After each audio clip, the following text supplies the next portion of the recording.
Welcome. We are to a special day today. We are doing this little different format, trying a couple of different things. We are not actually playing a game today. In fact, we are just going to be talking and chatting. I'm doing kind of a little more podcast format with this today. And with today being Lesbian Visibility Day, we thought it would be a good day to let Christina talk a whole lot and me nod and listen. So for today, I'm the host here, Sean. My co-host today, Christina. Sean, did you know that I believe it was in like the 19th, 20th century, lesbians used to give broccoli as a show of affection?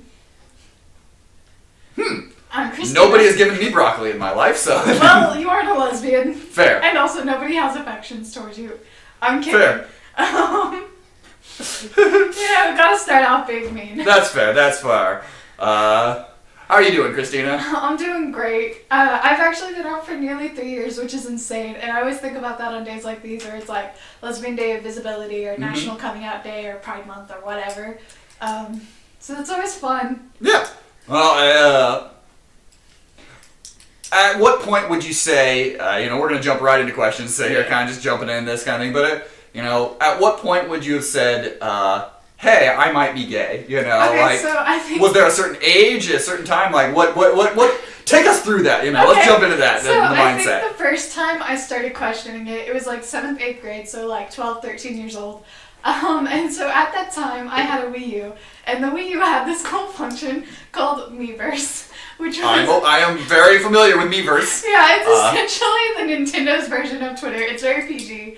Did you ever, the Nintendo DS had the chat that you had to be close to. I never had a DS. PictoChat, I think is what it's called. And you had to draw the chat and things like that. And Nintendo then realized that people were using it dirtier.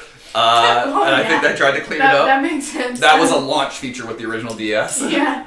I never had a DS, so I never used that feature, but I used Miiverse on my Wii U all the time, and I used to roleplay on it because I was young, and it was fun, and I interacted with people, and I got to write, and I got to just have fun with it, so I like doing it. And so one time, so when I was younger, my church was like, being gay is not okay. So churches will do that. I kind of internalized that for a little bit, so I was very homophobic for a while. Not proud of it, but I was. And then at this point, I was trying to get over it. I still had a lot of internalized homophobia that I was dealing with, but I was more accepting of gay people in general at this point. Good. So I was in yes, very good. So I was in a role play, and this female character kissed my female character, and it freaked me out to the point where I the second that happened, I turned off my Wii U, went upstairs, and then why are my knees kissing? I came back an hour later and continued the role play. But it ended up being really cute, and it got to the point where nobody else was role playing. This was 10 people in this role play, and then everyone stopped but me and this one chick, and we continued the story of just the two of us being gay as hell. And then everyone else was just reading, and they would tell us, they'd be like, "Oh, this is so cute. I like how you had your character do this. I like how you had your character do this."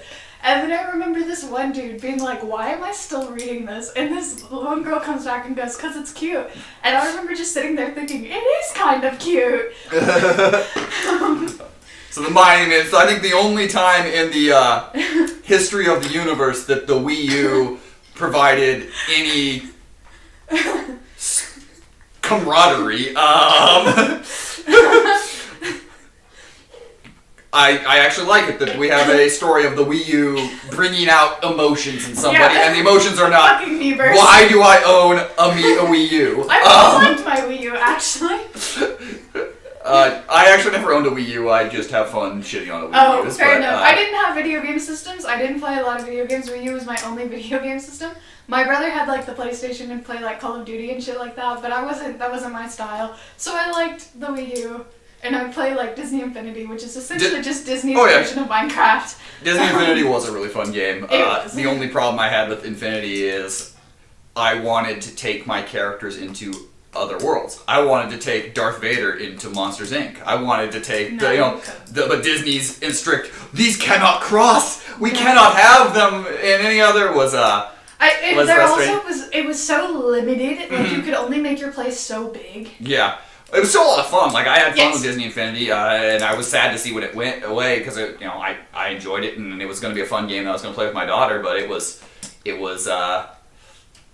It wasn't very popular. It wasn't something that just didn't last, you know. No. Whereas, have you ever played? We're getting off topic, but have you ever played wow, a video game stream talking about shocker video that we games. get off. What a Have you ever surprise. played the Lego one? The Lego,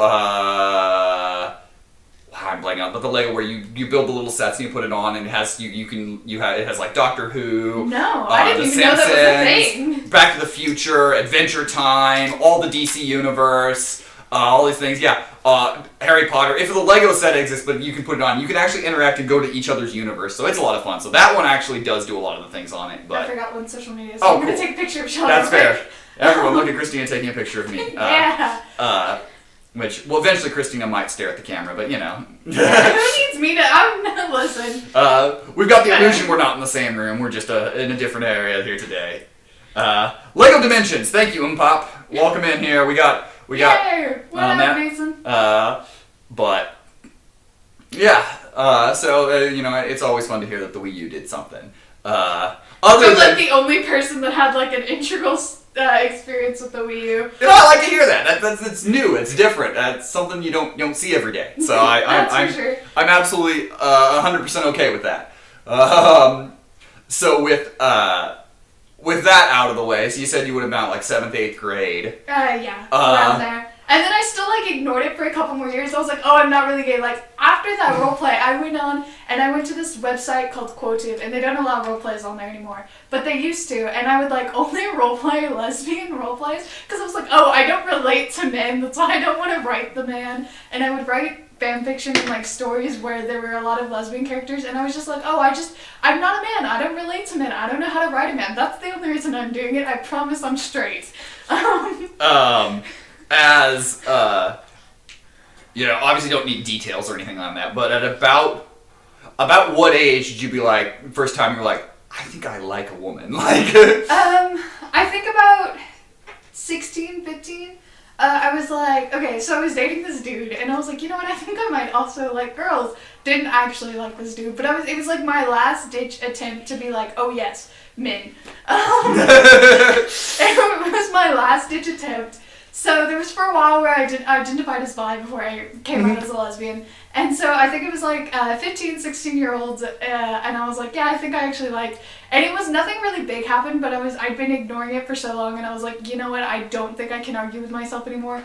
There is a part of me that likes women. And then I was like, but I still like man, date me dude. So I dated that dude for like 5 months. longest relationship Christina's ever had?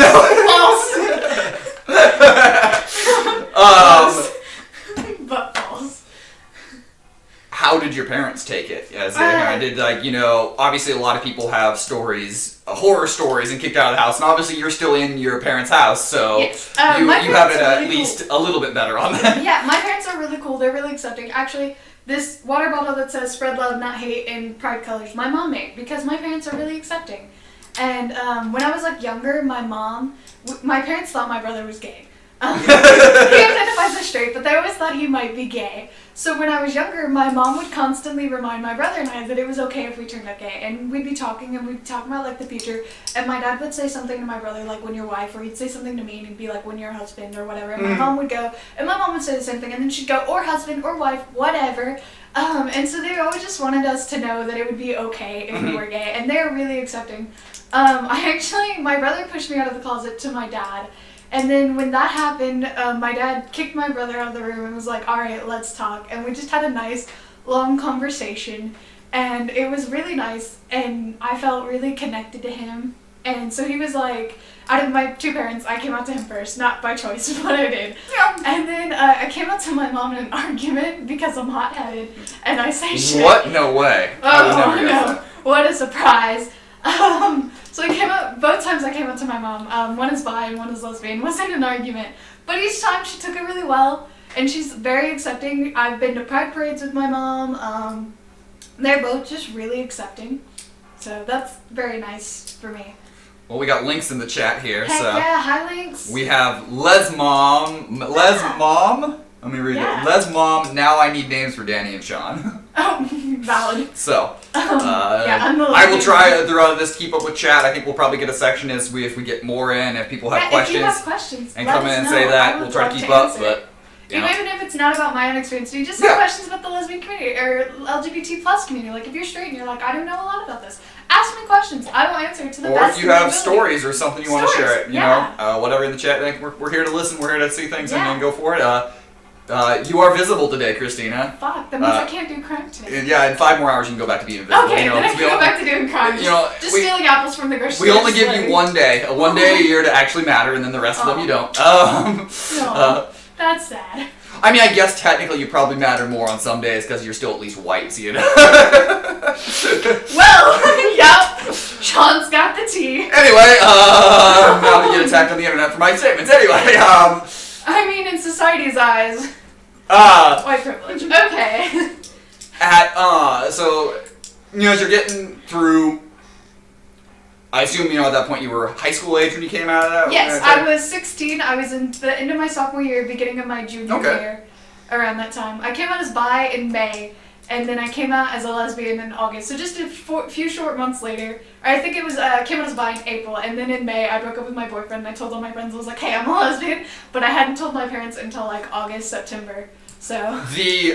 So would you say, obviously, you know, TV shows, movies like to hype up the high school experience in a lot of ways, but how would you say your high school experience was being a lesbian, you know, being out there? Would you say it was different in any way? Would you say it was pretty similar? Like, I mean, okay, so TV shows, for one, the experiences are always dramatic. Oh, yeah. Even if you're straight, you're always I could have been straight, and like I feel like I would not have had an experience like on TV at all. So mine was pretty normal, you know, like I kissed girls, I went on dates, I went to an LGBT prom, like it wasn't anything like super dramatic and big, which is good for me, I don't do drama. So it was just like, it was like an average high school experience, I just am gay.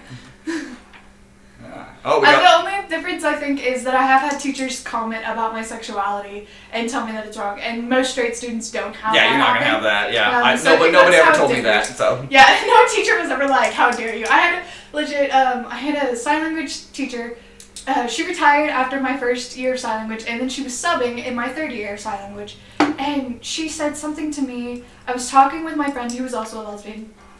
And we said something, and I don't remember, and she, like, basically gave me the 3rd degree about how did I know I was gay, and I just haven't found the right guy, and all of this. So that was fun. Yeah, so, you know, obviously Hollywood will dramatize anything in high school. We'll get through that, but, you know, it's good that you didn't have the craziness that some of the TV shows and movies will I did not have a Pretty Little Liars coming out to the town experience. Didn't get burned at the stake in high school. Yeah. We got our first kind of question here. We got Pop saying, at the risk of sounding stupid, what exactly does the visibility thing mean in this context? Okay, so Lesbian Visibility Day is just, it's a way to show lesbians in your life and whatever. It's like, hey, you're valid, you mean something, because a lot of times there's certain areas of the community that get less appreciation than some other areas, like lesbians and trans people and trans lesbians especially. They get kind of thrown under the bus a lot and ignored more than like white gay men. And not that white gay men don't have their issues, but like, you know, it's just to say, hey, we're here, we see you. We appreciate all that you are doing for the community. Same thing with like Trans Day of Visibility in March. So that's pretty much what that means. From the perspective of straight white man over here, the visibility thing for, you know, as I perused a lot of Twitter today and clicked on the hashtag and kind of through it, but also you see it, you know, you may go through your walk in life and not realize what people are, what they're going through, or what they, you know, going through, and they can become visible on this day, and it can be an opportunity, you know, to come out with love and having love around, and you know, where people will definitely may more embrace you, especially around. I think it's also just like a good day to, you know that you're not alone, because especially when you're young and like you're living in like a small Midwest town and you're trying to figure out your sexuality, you can feel very alone. And so the internet's a good place to not feel alone, and especially on days like these, because everyone's pouring out with their stories, and I've seen things all day on social media about how it's Lesbian Day Visibility, which is great, and I love seeing that kind of stuff. And like when I was younger, I didn't have the internet when I was younger, I didn't have a smartphone, so, and I didn't have a family computer, so I didn't see any of that. But like it would have been very helpful to me, and I know it can be helpful to some people who feel the same way that maybe I did. So it's just a way of being like, yeah, you're not alone. Here are my stories. I appreciate you. I support you. Whether you're closeted, whether you're struggling with figuring out who you are, we see you. Mm-hmm.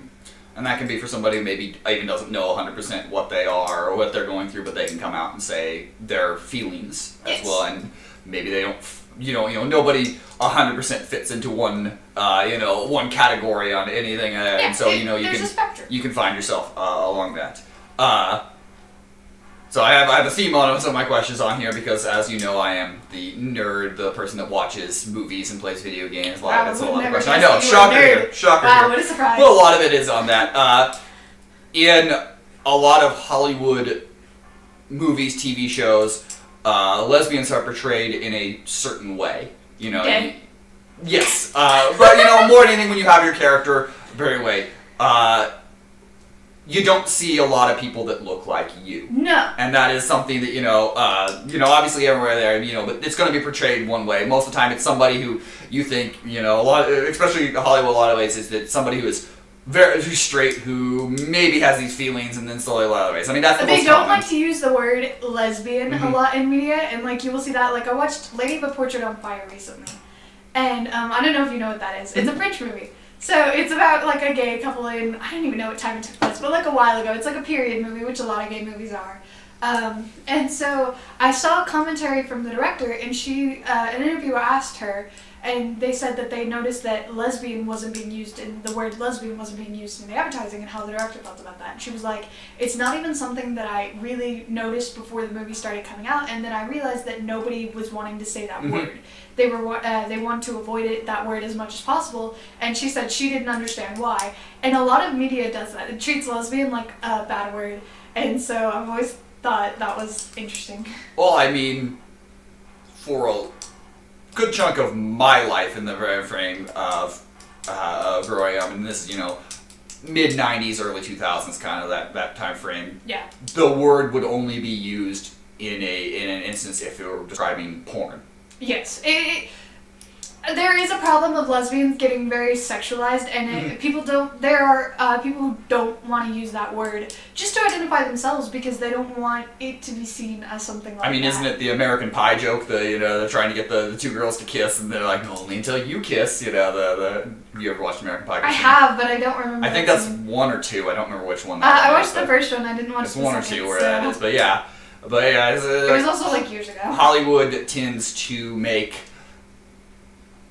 grand gestures at certain things, but avoids a lot of other things very easily. And they want to pat themselves on the back. They want to check boxes. They want to get brownie points for having lesbian characters that they, one, don't want to say are lesbian, and two, they all look the same pretty much. They're all white, skinny, more often than not blonde. I mean, girls. Even a movie that we both have talked feminine girls. Have talked about regularly for how much she does that is Booksmart. Even you could peg she is a very cliched lesbian character, even though they do it very, very well in that film. Her personality is not as cliched as others as she does. Pretty much what I mean is we only ever seem to see femme lesbians in movies is what we mean.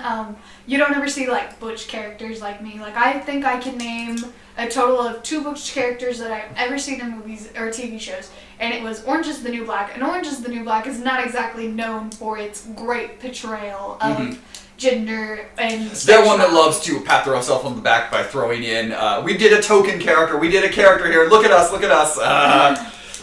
Sorry to anybody who likes Orange is the New Black, it's not a terrible television show, it's just, they really... I don't like that the only butch characters I've ever seen are in jail for being bad and are very... And the butch character, she's very crass, and she's very rude, and she's very sexual, she's very rude, and she's kind of threatening at points. And I don't like that the only butch character that I've ever really seen is like that. The idea, at least it seems in Hollywood, is the idea that, a butch character, if we're going to portray someone that, they're basically a dude. Yeah. And it's basically, and a lot of times they have to be a biker gang. They have to be in, things like that, and not just somebody who just, is an actual, just a woman, but likes to look a certain way. Yeah. Like, you know. They gotta be, dickish and things Yeah. like that. Like, no, this butch lady can't be kind because she looks like a man. She has to be like the average man, like aggressive and rude. But we're gonna portray every man we have in this series as just the total gentleman. Mhm. And this butch lady is going to be everything that women should hate, is essentially the way it tends to go. We've got another question from Pop here. Okay. On that subject, how do you, Chris, feel about the big studios hyping up lesbian characters in movies, then delivering very little on said character? Finding Dory, for example, Avengers Endgame, Finding Dory, Onward. hold on a second. Yeah, Finding Dory. That was the first big one. That was the first lesbian God. character. It's literally just two women walking beside each other. I forgot about yeah. that. It's so unnoticeable. Yeah, it really is. I didn't see it the first time. Obviously, well, not lesbian, but Beauty and the Beast. They hype up the LGBT character and Yes. and With the 2-second dance with the blue. how do you feel about that, Christina? I'm not a fan of it, actually. I don't, at this point, if I hear that a bunch of media hyping a movie for its gay representation, I tend to ignore that movie because I know that it's not going to be the way it is. Because it's often the big studios like Disney or Marvel or Star Wars, so Disney. Yeah. So Disney. And I've noticed that the character, or the movies that tend to actually have, legitimate gay characters don't get hyped up by media so much. I will notice them getting hyped up by queer people that I follow online, like Love Simon, Portrait of a Lady on Fire, Booksmart. I didn't see that getting hyped up by like media and articles and things like that. I saw it getting hyped up by my friends online who are gay and who want to feel seen. So anytime I see a bunch of hyping up over a movie that's going to have a gay character, I tend to know that it's going to be maybe a 2-second thing or maybe just something that's barely there.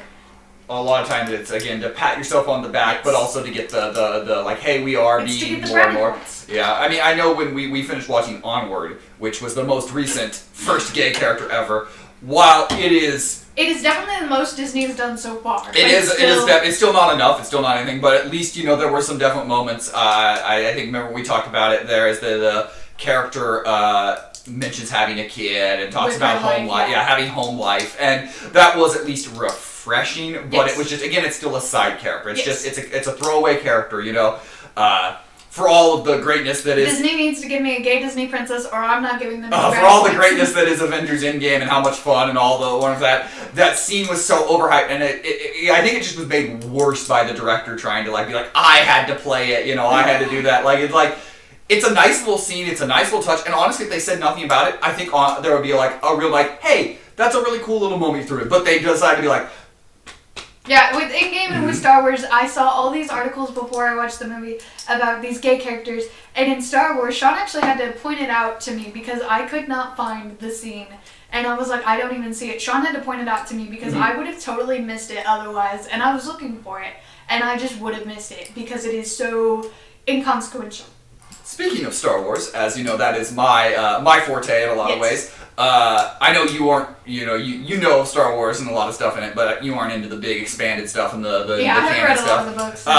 But they actually have had some decent representation that has gone through in the books. From early on when Disney bought it out, from the things like Lords of the Sith having the main villain being not like evil gay, like you're not like there, but very much having a home life and a relationship on that, to Aftermath, the main woman, her sister, go back to her sister and her wife and stay in her place. But I think the biggest and most famous that's come to this point is the comic series Dr. Aphra, who is basically a smuggler, more or less, with a murderous droid who works for Darth Vader in a lot of things. Right. And she is definitely, the question is whether she's 100% lesbian or if she's bisexual. There's still the question, kind of a lot of that. But there's a lot of talks. Probably not going to tell me. They might not, but there's a lot of talks of that character like being brought into a live action show.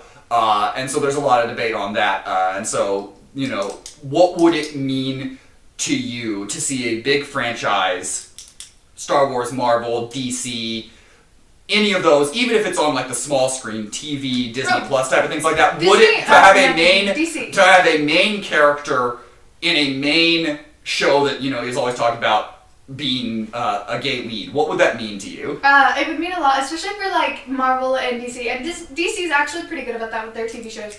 Is that a lot of their TV shows do have gay characters. Some of them are just side characters. Some of them are main. A lot of their animated. Well, I also just mean their live action ones too, like Legends Tomorrow, Batwoman, which I haven't really watched, but. I've heard it's bad, but I've heard it's bad. Also, they don't. Batwoman is Jewish, and they kind of take away that in the TV show. So I'm like, I don't know that I want to support that. Because talk about underrepresentation, Jewish community gets snubbed a lot too, especially with superheroes. Unless you're talking about money, you gotta have the stereotypes. Yeah, especially with superheroes, because a lot of superheroes were written by Jewish people, were meant to represent Jewish people, and then they just take that away in movies and TV shows. But anyways, sorry, I'm getting off topic. Back to the topic. That's the fun of a podcast, is you can tangent in times. Yay, I like to We had a Wii U tangent already, so Yeah, we did. I like to rant and ramble. I grew up reading comic books. Like, my dad took me to a comic book the first time when I was 7 years old, I think. And then every month since then, we would go to a different comic, or not a different comic, we'd go to the comic book shop. And then when we moved, we'd find a new one, like, because we moved towns a lot, we moved states. So we moved and we'd find a new one. And I'm really sad we don't have a comic book shop in town anymore.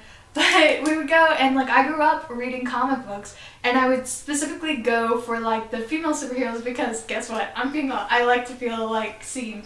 Yeah, and some of them are the absolute best. Yeah, for sure. I mean, as far as comic books, I would gravitate to a lot of them because some of them are really great. Like, the storylines are in the X-Men comics that surround the female leads in it are usually the better storylines. Oh, yeah, for sure. The Wonder Woman comics were my favorite to read, especially whenever she'd go up against a god, which would happen a lot. Yeah, she's a god, so she's gotta go, because I loved reading that. So it's always cool for me to see that kind of stuff on TV, especially with superheroes, because that means a lot to me. Supergirl was the first comic book that I ever got and that I ever read. And I remember exactly the issue that it was, too. It was, like, I remember the first comic book I ever read, Supergirl comic. So then in season 2 of Supergirl, the TV show, which after season 2 it just kind of goes downhill. Is season 1 the only one that aired on CBS? And Yes, then it was season 1 was amazing, and I loved season 1. And then season 2, season 1 was supposed to be like a comedy superhero show, and then season 2 they decide it goes to CW and it gets because they wanted to shoehorn it into their same universe. Yes, and CW likes to have serious shows, so it kind of goes away from the comedy aspect of it all. But serious. Yeah, just, CW shows are. Let me rephrase that. Angsty dramatic. Yeah, CW really likes that teenage girl audience in their shows. They like to have the teenage angst going on. Even in their adult shows. Yes. Yes.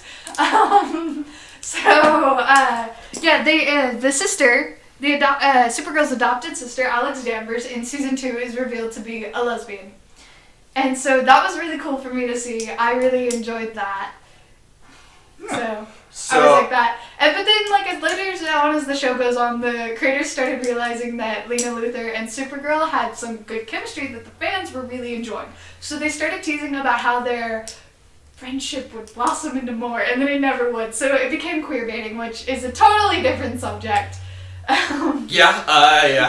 kind of stopped watching after season 2 because I was like, as far as the CW universe goes, we're going to tangent on this for a second because this is fun to talk about, but I watched the first season of Arrow.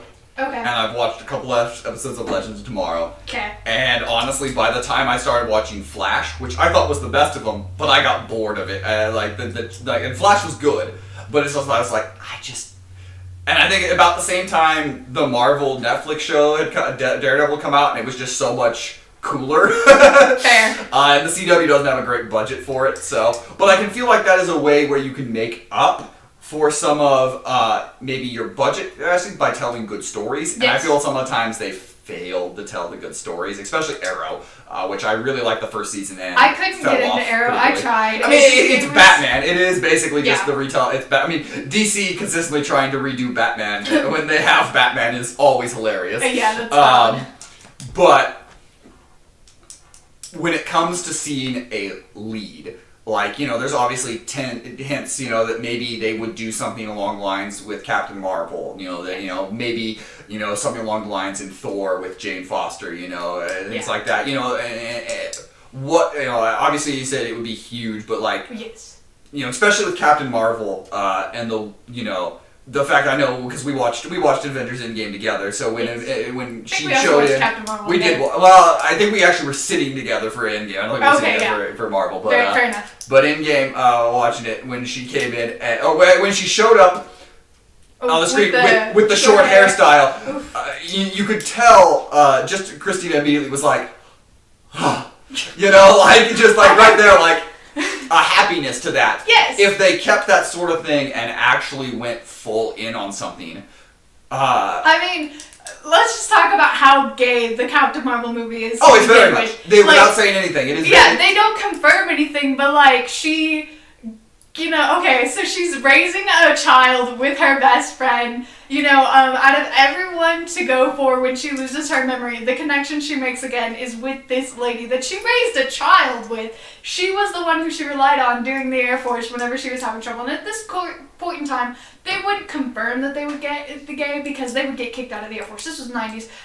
Don't Ask, Don't Tell didn't get repealed till 2011. So they could very well get kicked out for it. So they're not going to reveal. But I think that now that she's gone back to modern time, I think even just like a small thing, which again, I don't like to overhype companies for doing small things, but I understand that unless it's in a Captain Marvel movie, if it's just like in an Avengers thing, then it's going to have to be something small because it's not going to be their focus. But it would mean just so much to me, and I love to put one of the faces. Faces, like you know, coming from my perspective on a lot of things, like you know, you hear always the time of, well, it'll ruin this character, and I'm like.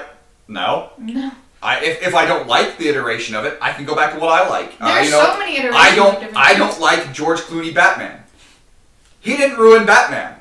I can go watch any of the other Batmans. They're fine. I don't like Damian Wayne. Do you know? You want to know which Robins I focus on? Dick Grayson. Yeah. Mostly just Dick Grayson, but I'll. The thing that's great about, especially comic book movies, is. And we have comic books, we have movies, we have TV shows, we have things that are there. If you don't like one version of it, there's always another version out there that you can go and find.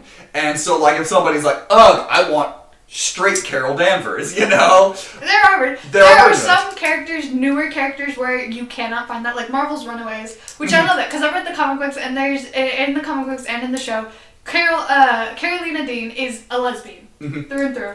And there's no part of her where there's a part where you think maybe she's going to give a chase, just because she's like kind of confused and wondering and things, but she never really does, and she's never ever straight in any of the versions of comics, because Marvel's Runaways is a newer comic. It came out 2007, I think, 2011? Yeah, I think it was about around that range. And then, of course, they threw the TV show, which I fucking love, where nobody could watch it, and, on Hulu, and it didn't do well at all. It got 3 seasons.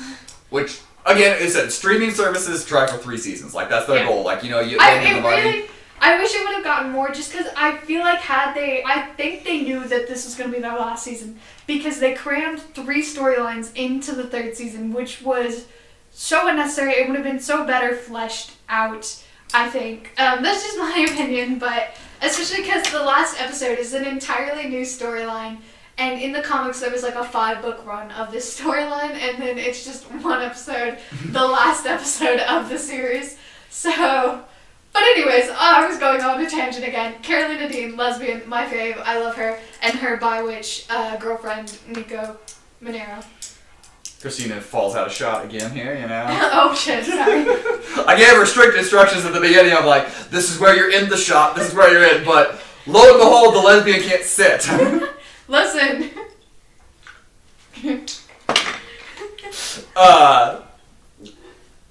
I think we're probably going to dwell on media quite a bit, but because if you can't tell, we're nerds. Yeah. Originally, our plan for a lot of the day was we wanted to maybe originally play through play a game or a short game or go through theirs. Not a lot with how little representation there is in video games. And obviously, I knew there wasn't a lot. It is a very male-dominated created field, and so it is hard to find a lot of those. Well, there's even not a lot of like male gay characters either. But like, and I knew that there wasn't going to be. And then I googled it. I've got numbers, right? There are 84 video games with LGBT plus characters. Now, however, a lot of these are minor characters that they get maybe just one throwaway line or a secret cutscene that you have to fight your way towards, or they come out in comics in between the games. I think I found a number with there are 7 video games with actual LGBT leads. And one of these is Overwatch, in which case both of those leads, Soldier 76 and Tracer, came out in comics in between the games. So, one of the others is Life is Strange, which we are playing on our YouTube channel. Yeah. Check it out at LesBros Gaming. There are lesbian characters in that. However, it's a lesbian by choice kind of thing. Mm-hmm. Because you can choose to play Max as straight. And Chloe's never really said to be a lesbian.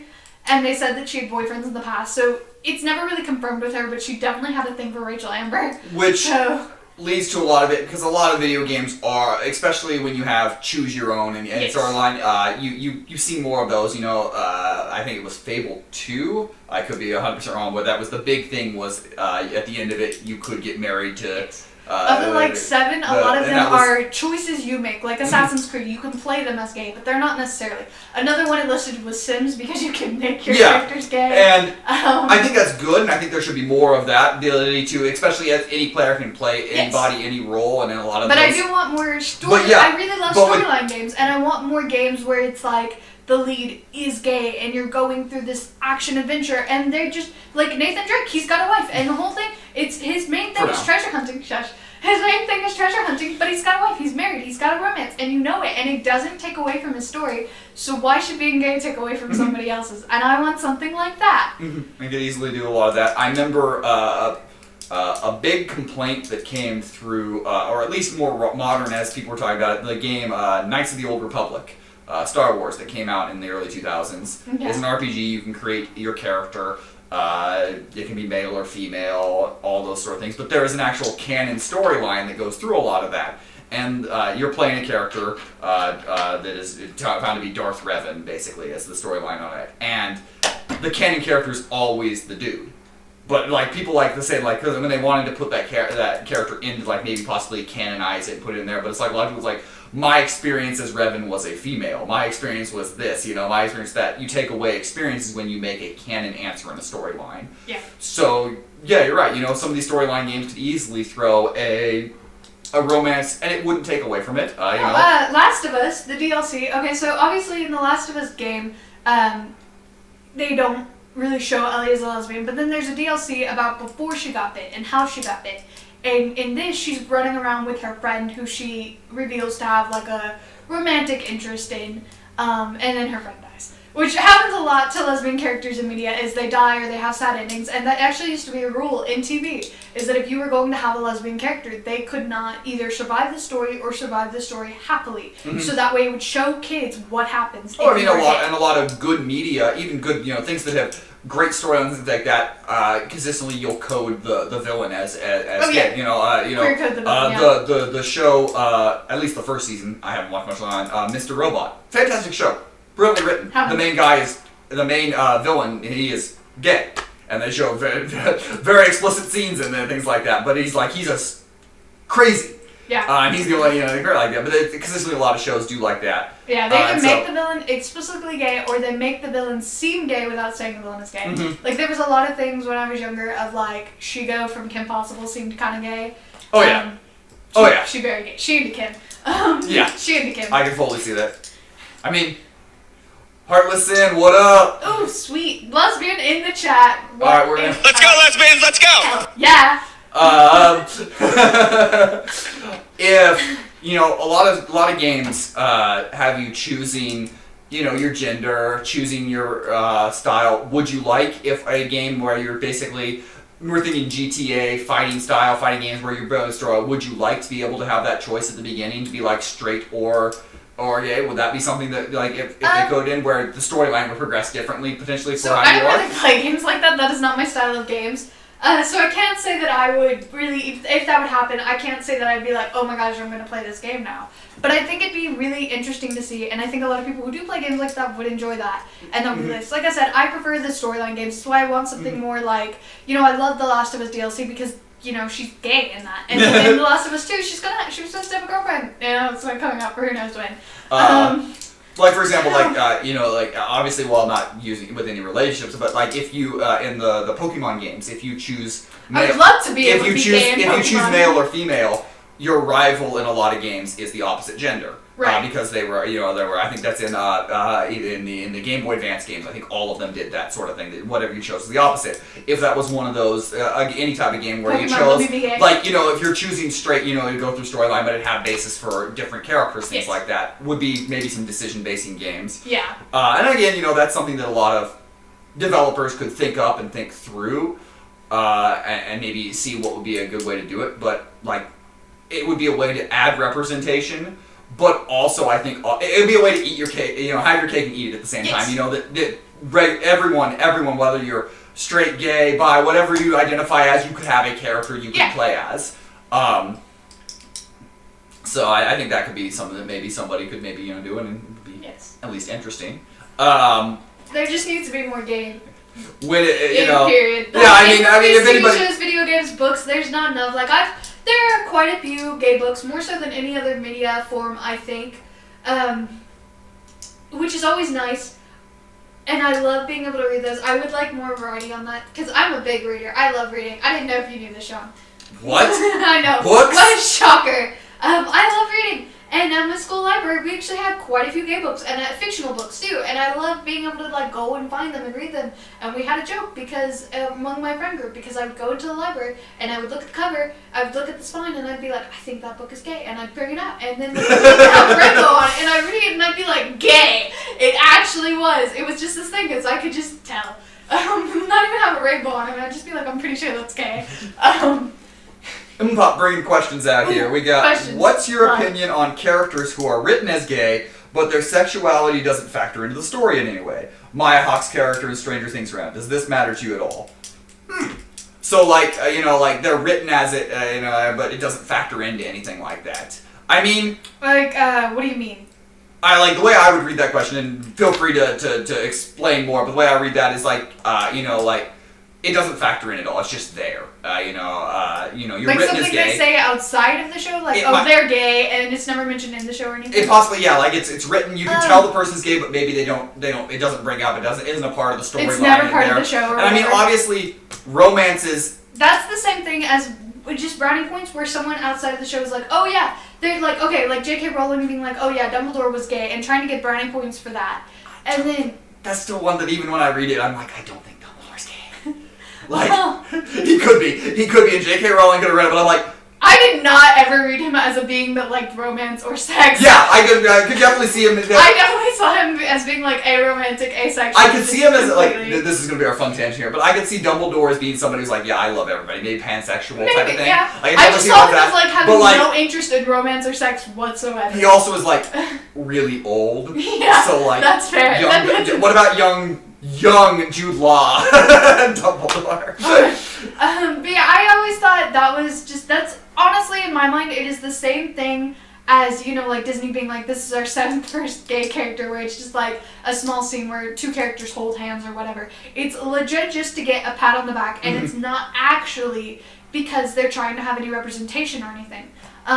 If you don't want to make being gay a big part of the storyline, that is fine. Mm-hmm. But I want to bring up the fact that straight people don't have to fight for characters for their sexuality to be involved. If a character's straight, they're likely going to kiss a boy or a girl or whatever the opposite gender is, or have a romance, even if it's not supposed to be a big part. Again, Harry Potter. I really loved Harry Potter when I was a kid, so I have a lot of examples involving this. Harry and Ginny, and Harry dated girls throughout, from book 4 throughout. And, that wasn't a big deal because he's straight, but then the fact that Dumbledore was gay didn't have to be brought in. Mm-hmm. However, she could say, it wasn't a big deal to the story, but we saw so many side characters also get dates. We know that Pansy dated Draco. We know that Angelina and Fred dated. We saw so many side characters get dates, and they were all straight. So it was just the fact that Dumbledore was gay. You had to throw it in after the fact, yes. Everything like that. If you're going to say it, fine, say it. You had so many spin-offs, you could have said it like that instead of, which J.K. Rowling, as time goes on, we find out that she's not exactly a good human being. Money will do that. Yes, it happens. Which is where I really I'll bring up the Star Wars books again, actually. Well, Star Wars Aftermath is not a well-written book. I'll argue it's actually a poorly written book with an interesting story. I couldn't get through it. But the fact that there are 2 gay characters in it, and it just continues to go on without really anything on it. One is, I said, the Nora Wexley, her sister, they go visit her sister who is married, and it's just like, and she's busy, and it's her with her wife. And it's just written on and not talking about. There's nothing really on it. It's just like you're just going to a normal house, and it's written in just as a normal couple and everything like that. And then one of your characters, Sinjir, he is.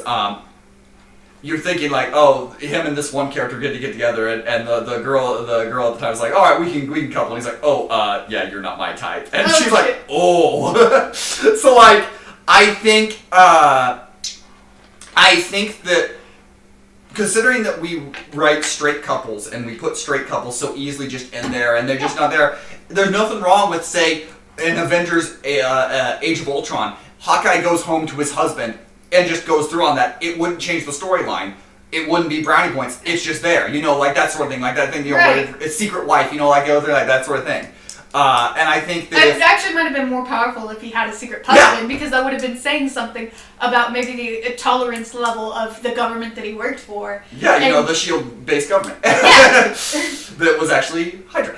Yeah, like that sort of thing. Like that, it's okay to have a minor character and go through it, and you don't have to pat yourself on the back. You don't have to say like, oh yeah, I'm doing that. And where I think we went to the Avengers endgame scene, like if the conversation where they're sitting there and he's talking about going on a date with a guy, that would have been fine. It would have been perfectly fine. It's just that after the fact he tried to spin it and tried to spin like I don't like that scene now just because they hyped it up. I don't like when big companies hype up their little things like that, because you don't actually care about having good representation. You don't actually care about making sure that your audience feels seen and heard.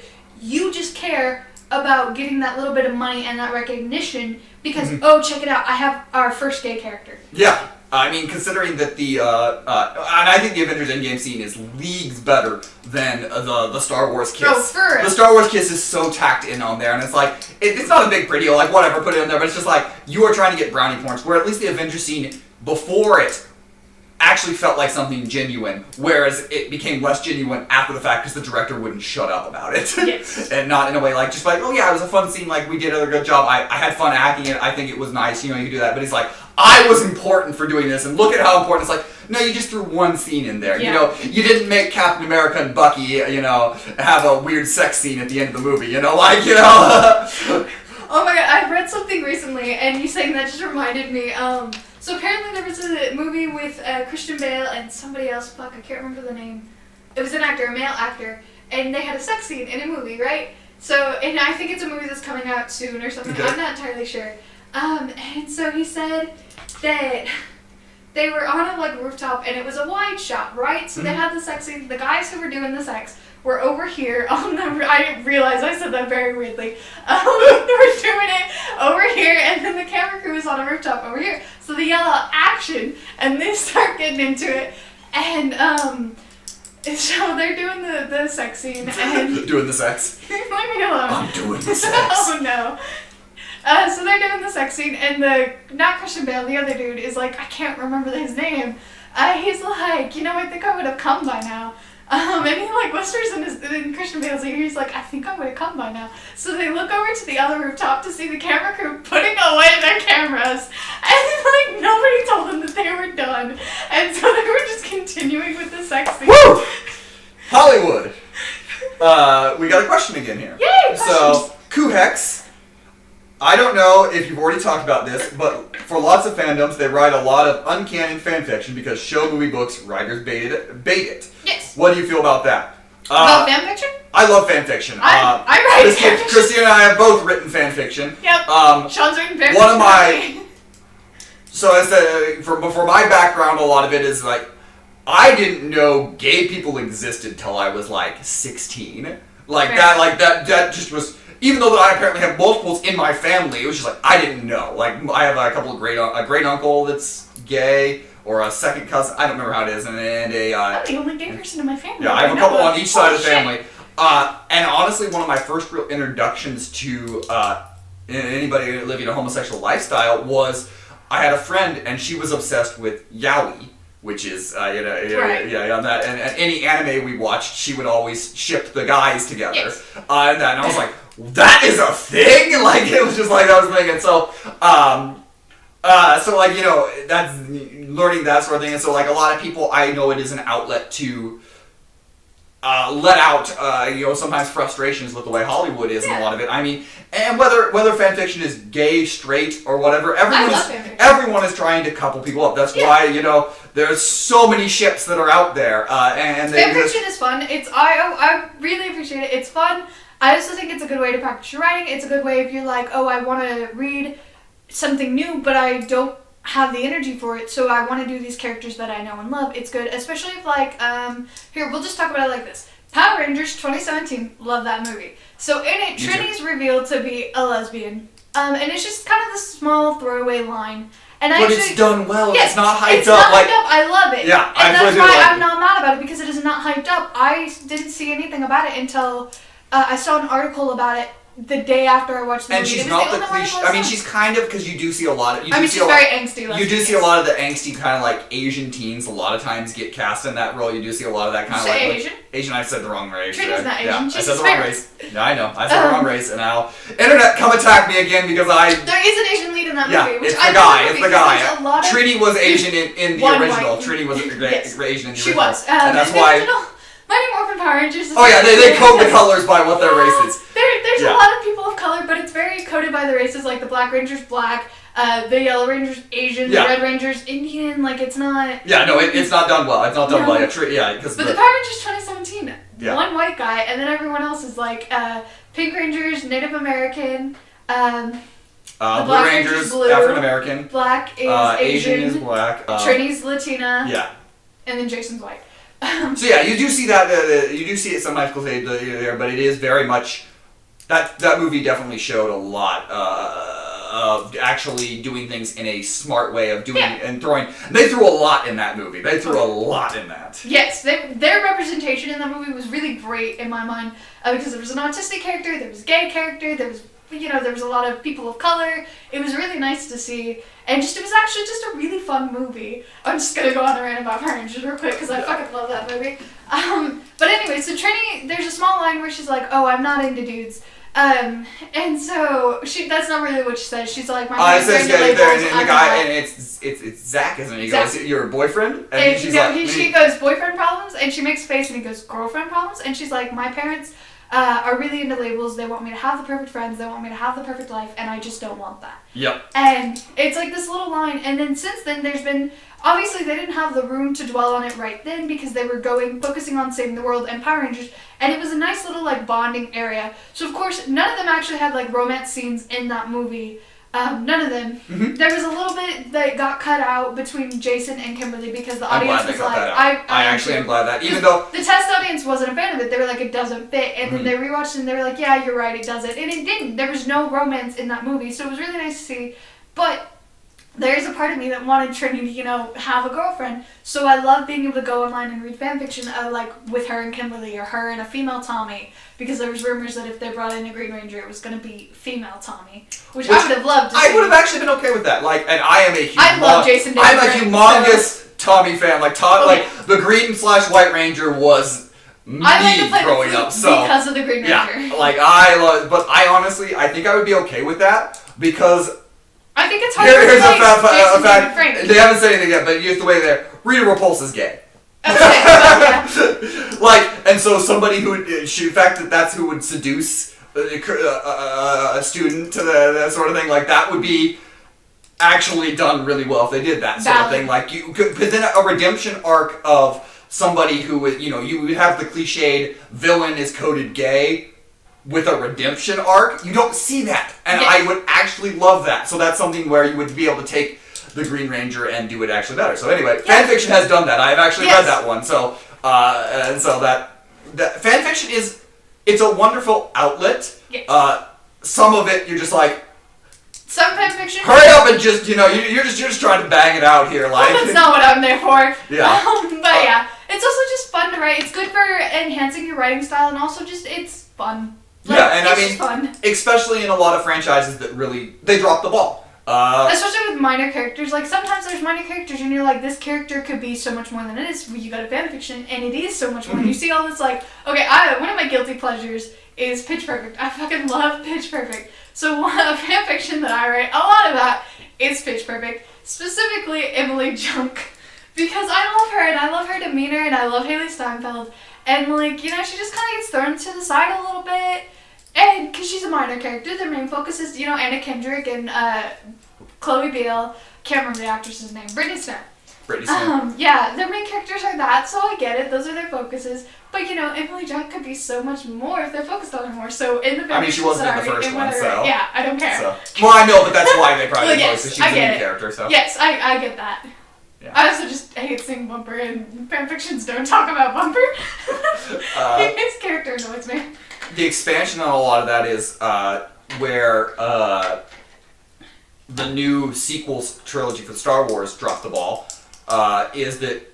And when you hear the actors say things like, you know, Finn and Poe are gay. Yeah. They like each other. And when you had to have in a book, right, that they, you know, that literally there's a scene in a book that takes place between 8 and 9 where Finn and Rey have a talk basically where they are like, no, we don't have feelings for each other. And it's because Finn is like, I'm going on a mission with Poe. Like, that's it. They are, and when you have the actors going on, the sexual tension was there, but they wouldn't do it. And you know, you had Oscar Isaac saying he was upset. Disney a coward. And you even have that in well, not everybody calling cowards, but in the MCU, you know, you have both Tessa Thompson and Brie Larson talking about like, our characters are gay, you know. Yeah. And so Valkyrie is confirmed as bi, and there was a scene where she was confirmed as bi, but then Marvel made the director's name. Taika Waititi? Yeah, they made him take it out. Yeah. Everyone's bi in Thor Ragnarok. Well, that's valid. Nobody is straight in Thor Ragnarok, and it's amazing. That is valid. But there was like a scene where she was confirmed bi, and Marvel was like, no, you cannot have that in there. So they had him take it out.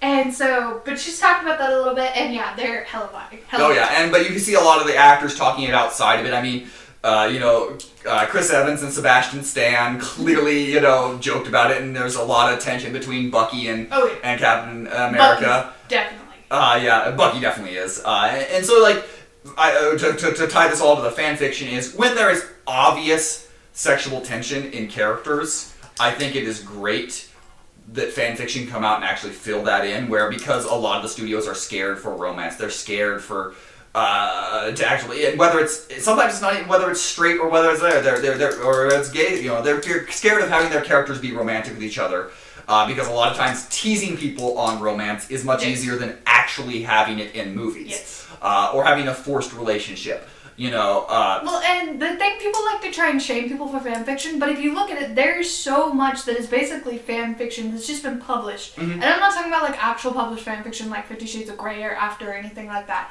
What I'm talking about is like every new comic book run where they disregard whatever happened in the last one and they reinvent it. That's basically fan fiction. There's this person who's like looking at this character and like, oh, I really love this, but what if this is what happened to them? And they write that and they draw that, and that is how it goes. And Star Wars has the books like that, Marvel has books like that, they have comic books. You know, there's so much that is basically just fan fiction that we publish, and then geeks will read all of this, and like male geeks, especially in my experience, will try and shame fan fiction. And I'm just like, that is basically what you're reading. The Marvel movies, they are basically just fan fiction of the comic books. That is, in my opinion, that is basically what they are. Oh yeah, a lot of times, a lot of them, and especially the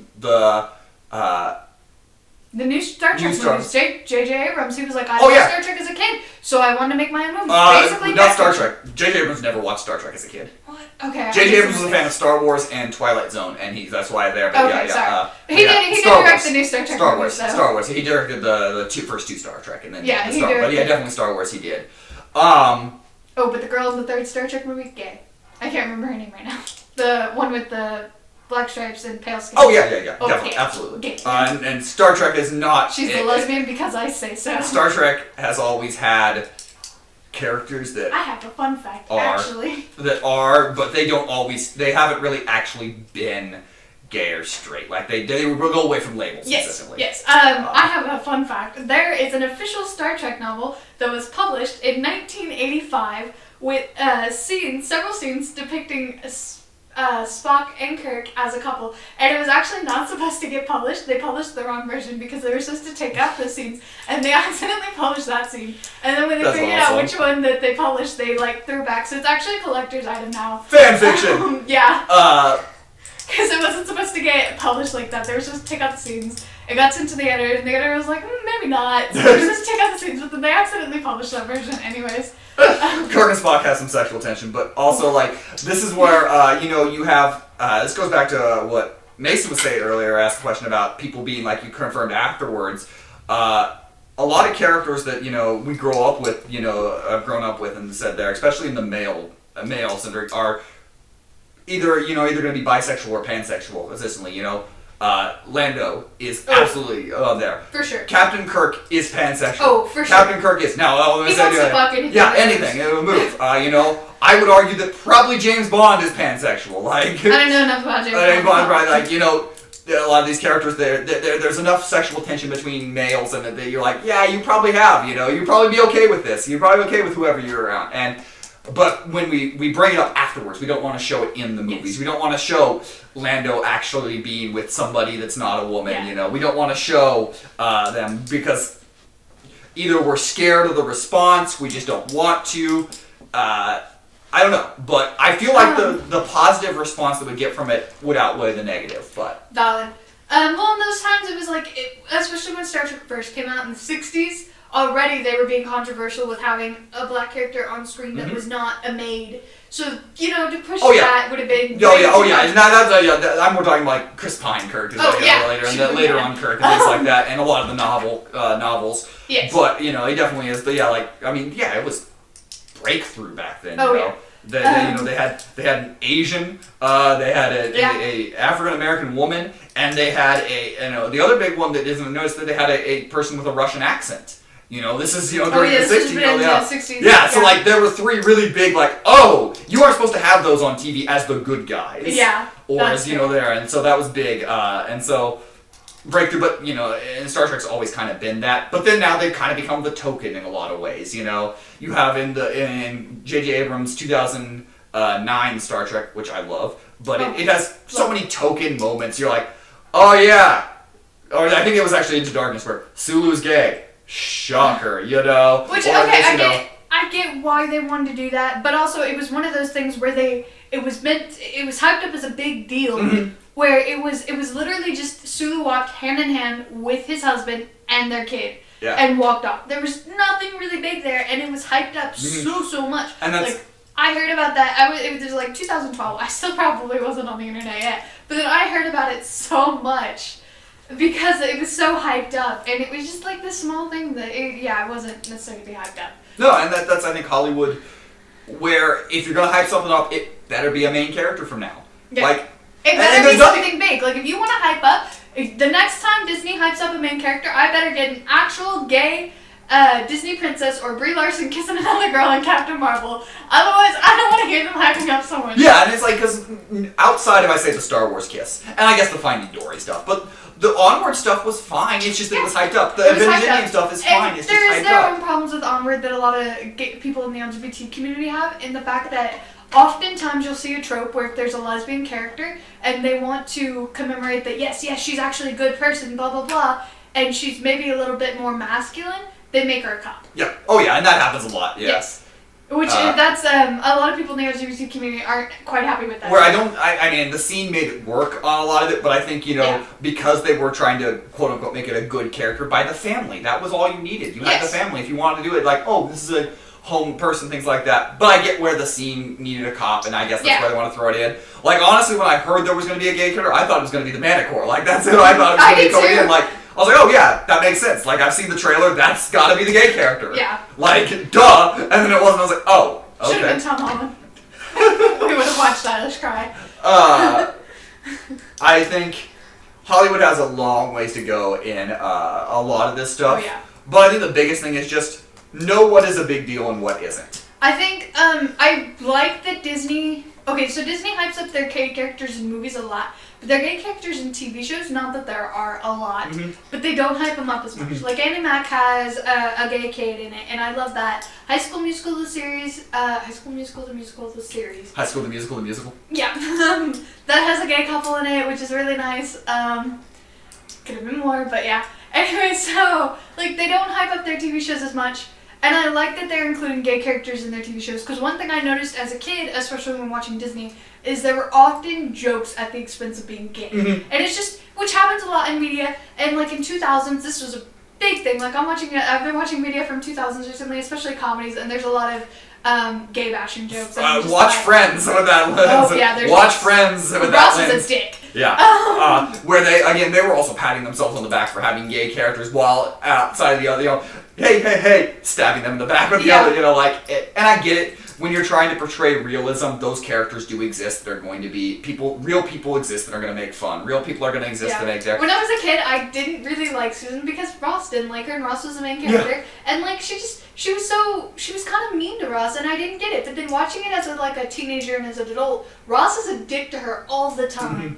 And I get it. Yes, that is the woman that his wife cheated on him with. But after a certain point, it's like, okay, maybe you should learn to calm down. Mm-hmm. And maybe you shouldn't be such a dick about it. Kuhek says they have a question. Oh, so we haven't seen it yet, but there's a question is what hopefully coming up. We will answer the question when it comes up. Another thing with media, when I was a kid, is I've noticed, other than gay bashing jokes, is there's always this one female character who doesn't like men, kind of angry, angsty teenager, doesn't like men, doesn't want to date, and then at the end of the series, or as the series goes on, it's supposed to be her personal growth that she gets a boyfriend, and I've always hated that. I didn't understand it when I was a kid, and I don't understand it now. It's like she gravitates towards females, she likes females. She doesn't want a boyfriend. She might have a couple friends that are dudes, but if anything, when it comes to romantic things, she tends to gravitate towards females.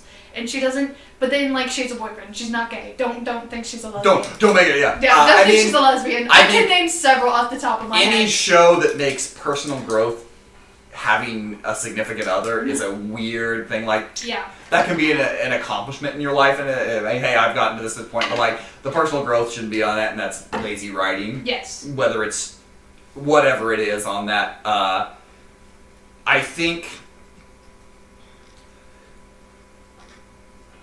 especially when we're talking about a lot of those early sitcoms, the 2000s especially, but even beforehand, it was an easy joke. Yeah. And it doesn't mean if you like those sitcoms it's a bad thing, or if those things are a bad thing, or a lot of things. Scrubs has a bit of it in the very beginning. It gets better as the thing goes on. There are still instances though, okay, so I have a friend who's a nurse where I work, and she's studying to become a nurse practitioner. And when she was doing her clinicals, she was doing it at a clinic that did a lot of hormone transplants for trans people, and there aren't a lot of them in this state at all. And so she's straight, and she was learning a lot about the community and about trans people and just about gay people in general while doing this. And so I don't know if she knows a lot of gay people, but she'd ask me about it, and that's great because I love being there to answer questions, and I think having a source to answer questions is always great. And ask your questions without judgment. So if you have questions down below, I'm not going to judge. But, so she would ask me questions, and she said that it had never occurred to her how biased the medical community is against trans and gay people. And I was like, oh yeah. And then I pointed out, because media is always a good source of hey, media reflects society and the way society goes. So I pointed out Scrubs and how there's 2 gay patients in the show. And in the first one, Turk was really weird about it and he was awkward. And then the second one, they were still kind of awkward. And it's these people are, it's just bias in medicine is there. And I pointed it out as an example. Mm-hmm. And it's a great show and I love Scrubs, but there's still that little bit of gay bashing there every now and then. I mean, the Scrubs, while a show that did a lot of stuff, there's not a lot of LGBT characters at all in it. No. There's the 2 patients.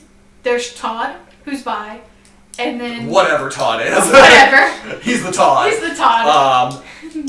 Yeah, there's just... There really That's it, I think. There really isn't a whole lot in it, and that... So, when you don't have much... where we used Friends earlier as an example, at least, even though it wasn't portrayed, where you had a lesbian couple that was there and things like that. So, at least you had some representation, even though you were bashing on the other end of a lot of things. And Scrubs isn't very, they don't bash a lot. But that when they bash, there's no balancing it out. There's no trying to balance it out. That's fair. One that's really bad with the gay bashing that I just started watching recently is Community. It is very bad. Some of it is, but here's the interesting thing is, it's...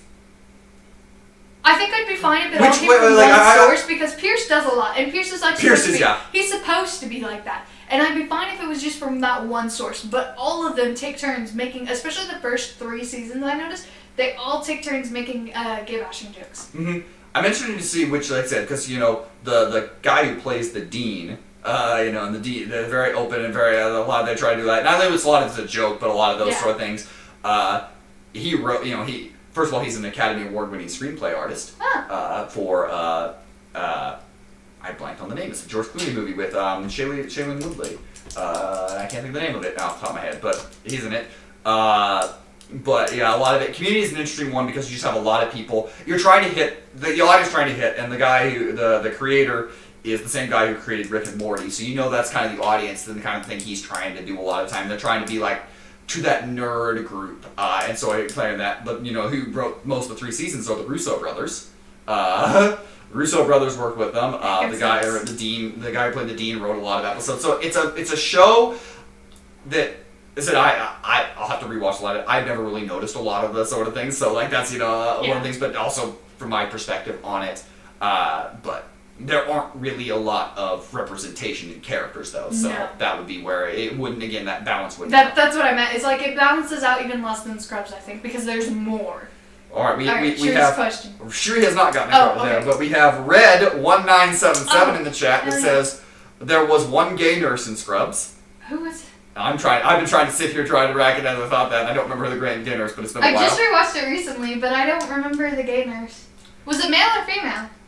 And then the other one was both of those shows are a bit older. Community is not that old, but Community came out in 2011, Mom. Yeah, so it's a bit older, but Scrubs obviously is. Do Nurse you think? We did talk about TV companies have gotten any better. Yes and no. With the advent of Netflix and the streaming services, you have a little more freedom to do things that you want. Yes.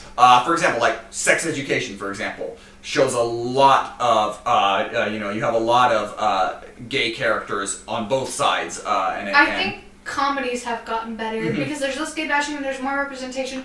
But I think if we're talking more serious shows or more like dramatic shows, I should say, even like teen drama shows, they haven't, because you'll notice, we talked a little bit about earlier how often lesbian characters especially, and you'll notice in the drama shows that there's more lesbian characters than gay males for some reason. I don't know. In comedies, there's more gay male characters, and then in TV shows, drama shows, there's more lesbians.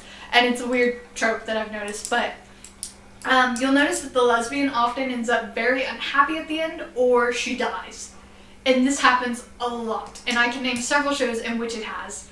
The first example that I know of happening, probably happened before this, but Willow and Tara in Buffy. And this is like the first gay couple that I was actually ever aware of, and even when I was homophobic, I was still like, they're cool. So, like, Tara dies, Willow turns evil, and like, evil queer-coded is a common theme. And it happens a lot, especially in CW shows, and Buffy at that point was CW, basically. So this happens a lot, like, in dramas, as they die. And this has been happening since, like, the 90s, pretty much. So that hasn't changed, but I think comedies have gotten better about the gay bashing. And there is more representation, I will give them that, but they're still often ending up dead. What would be a modern show that you would say has been 100? You mentioned Runaways, but what is a modern show that you would say hits all the, like, what you want in it from it? Runaways is definitely a big one, I think, because one, I really love superheroes. But two, it made me feel seen on multiple levels because, Carolina Dean is like the spokesperson for this church. So then she has to go through all of that, and she's like the good girl too. And like we see this point where she asks this angsty bi character, and she's like, "What is it like?" And she goes, "What is what? Rebelling." And it's like this was this like pivotal moment. And it's like right around the time she figured out her powers. And so it's like this pivotal moment, and she's like this good girl, and then good religious girl, lesbian, and then it's just great, and their relationship is healthy when they have problems, they work through it. Like, I just really liked that, so I think it's really good, and they don't really fall too much into stereotypes. Maybe they do, and I'm just not aware of them, but I don't think they fall into stereotypes as much as some other shows do, so I really like that. I mean, stereotypes exist because they, a lot of times because they work, because they do for storytelling. So, stereotypes and cliches. I do not like to blast on cliches because I actually really love cliches.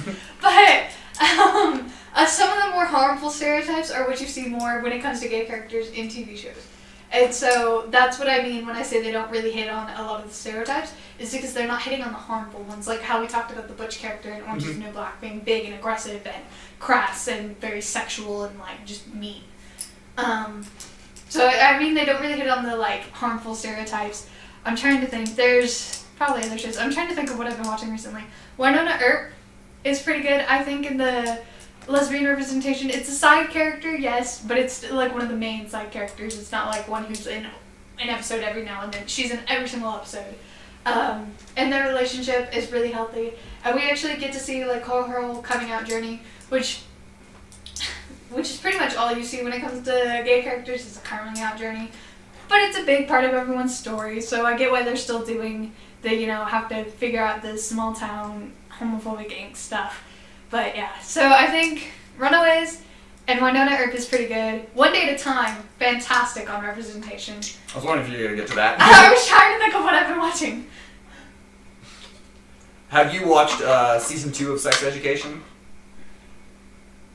Can't remember. I think I watched part of it. I don't think I finished it. Well, the resolution on it has a certain character ending up with another woman, and I feel like, at least from my perspective on it, I've never seen that exact way they do a lesbian relationship, so it's very interesting the way they go to it. Because it's two characters that in the first season were portrayed as straight. I think I've seen about it. It's the tentacle girl and his girlfriend, right? Yep. Yeah, and I think I've seen a bit about it. I haven't watched that far yet, but I'm in the second season. It's a very interesting when they realize it. So I was wanting to, if you haven't seen it, so perspective, not on a story on it. I think we've hit a lot of the TV shows and movies, and so I'm gonna. As I said, we had it. If there are any more questions, bring them in. I know we had one that said message not sent. Said, did my message not send from QX? No, we haven't seen a message yet. Yeah, we haven't seen your question yet. We get it. But to transition on to one of the other things that I'm trying to introduce you into, that is filled with a little tide of fanfiction, anime. Now, consistently, anime is. It's very sexual, but it's rarely. None of your characters are portrayed 100% as straight, but they're never labeled as that. Yeah, I was gonna say, it's more like from what I've seen, it's more like a hinting at thing, more than anything. But that's where a lot of the fan fiction comes from, a lot of it, and you have a lot of things are over-sexualized and things like that. But when watching that, and as more and more women, and I've known a lot of women who have liked anime, but more and more women are more open with their like of anime and things like that, because when I was early growing up and getting into anime and things like that, none would be like, no, I don't. I was just saying, I know tons of girls who it's honestly more female mainstream than it is male at this point. As you get more of that, I think if we can get more of those that representation in that, because you're starting to get more and more people and voices, and you see more and more anime directors and working on it feeling more like they can represent in characters on that. But every character you can ship into fan fiction, so that goes back into the fan fiction. So, obviously I know you haven't watched as much anime and things like that, but, there's a lot of fun way you can get from fan fiction. And so, and that's where I know a lot of people get seen and feel like, I'm getting actually represented by people writing the fan fiction out of it. The place where the media that I always feel like sees me the most has always been books for me, because I'm a reader, and especially like I said, role playing was a good way of me for figuring out my sexuality before I figured it out, because writing in words and like books and things like that. And I've read quite a few books in the past recent years. There's still not like a lot of diversity though, is always my thing. It's like a lot of it's realistic fiction, and I would love to see more fiction where like a lesbian is going out and fighting a dragon, or like lesbians in space, or things like that. There's not a lot. I think I've read one lesbian sci-fi novel, and it's called Love Hate by C. Lawson, I think. I have to say the author, because otherwise if you just search Love Hate, you're going to find all sorts of relationship advice books.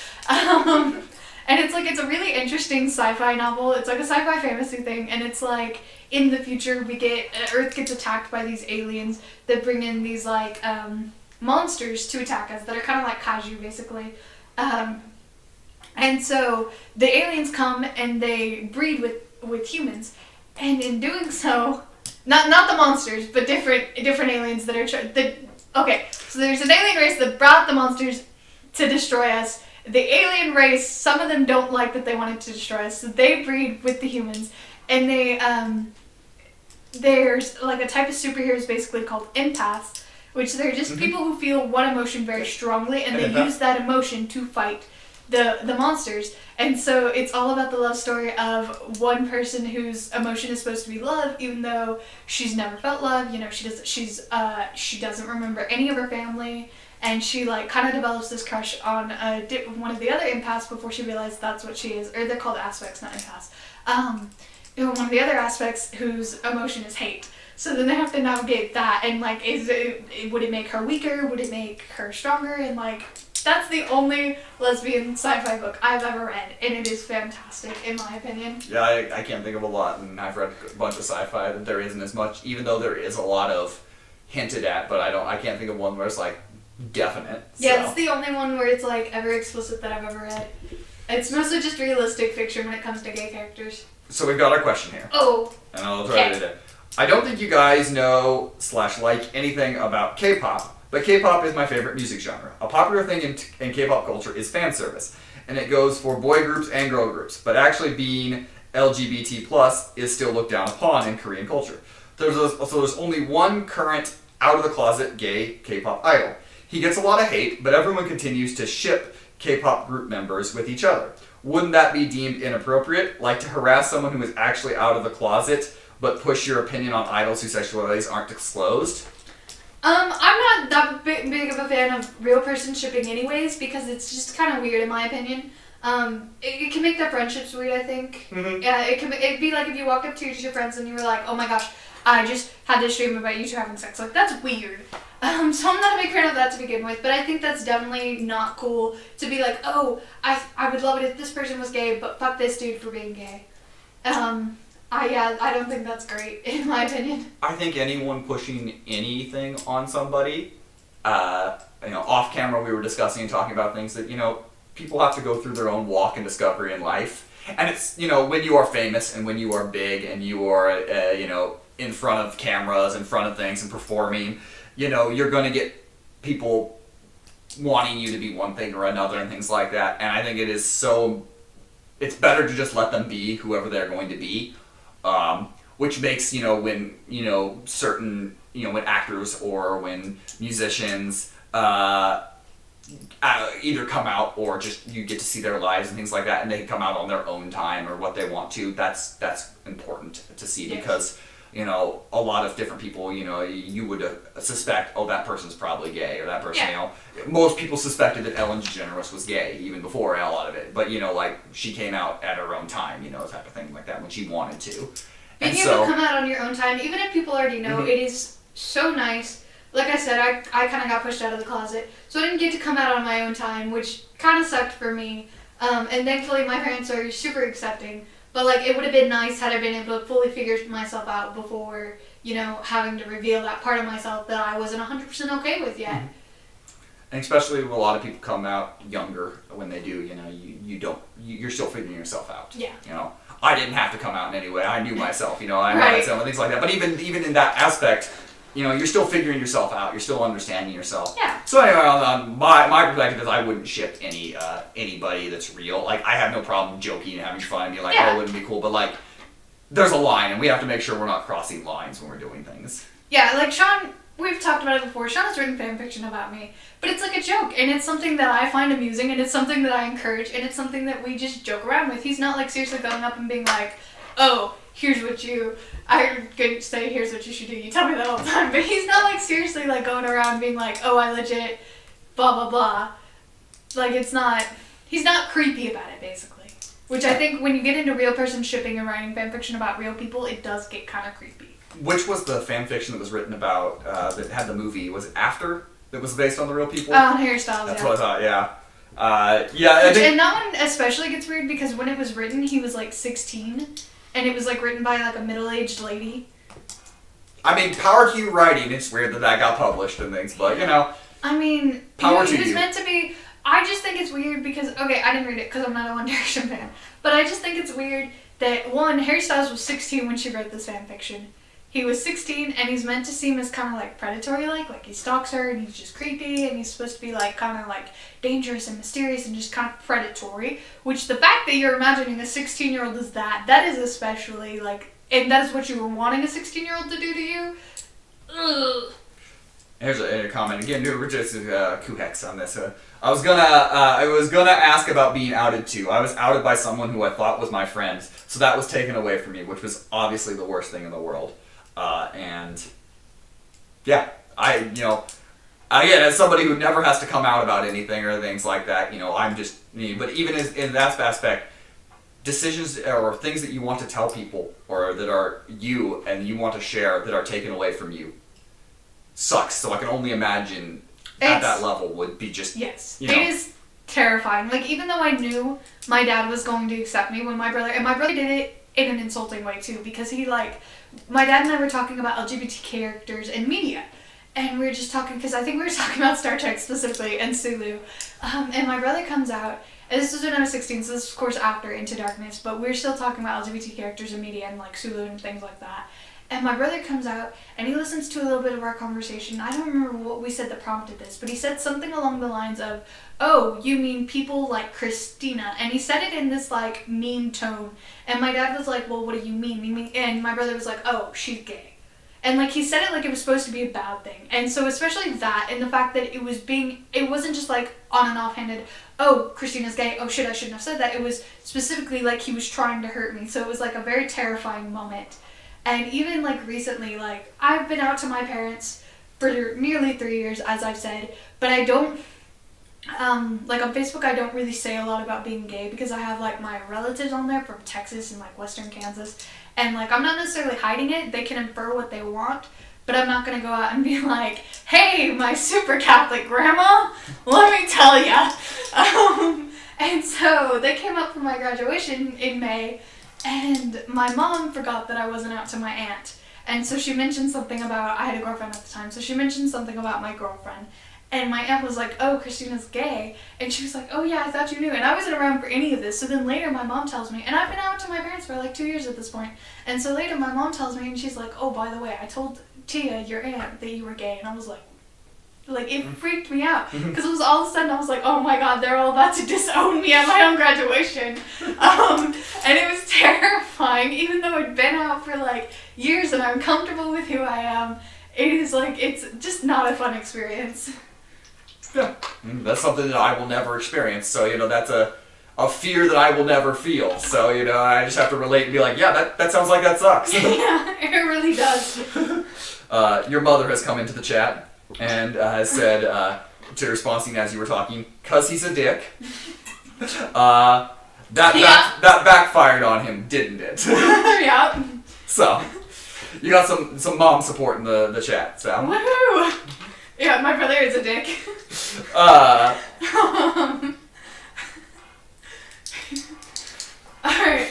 so... You got a fun fact for us? I do have a fun fact. Christina gonna interrupt with a fun fact. Yeah, I looked up fun facts. I was trying to look... I know I already had LGBT facts memorized, but they were bummer facts. So I was like, we don't want to... If you're gay, you already know the facts of like how likely you are to be in a hate crime and all of that stuff. So we don't want this. We want fun facts. So...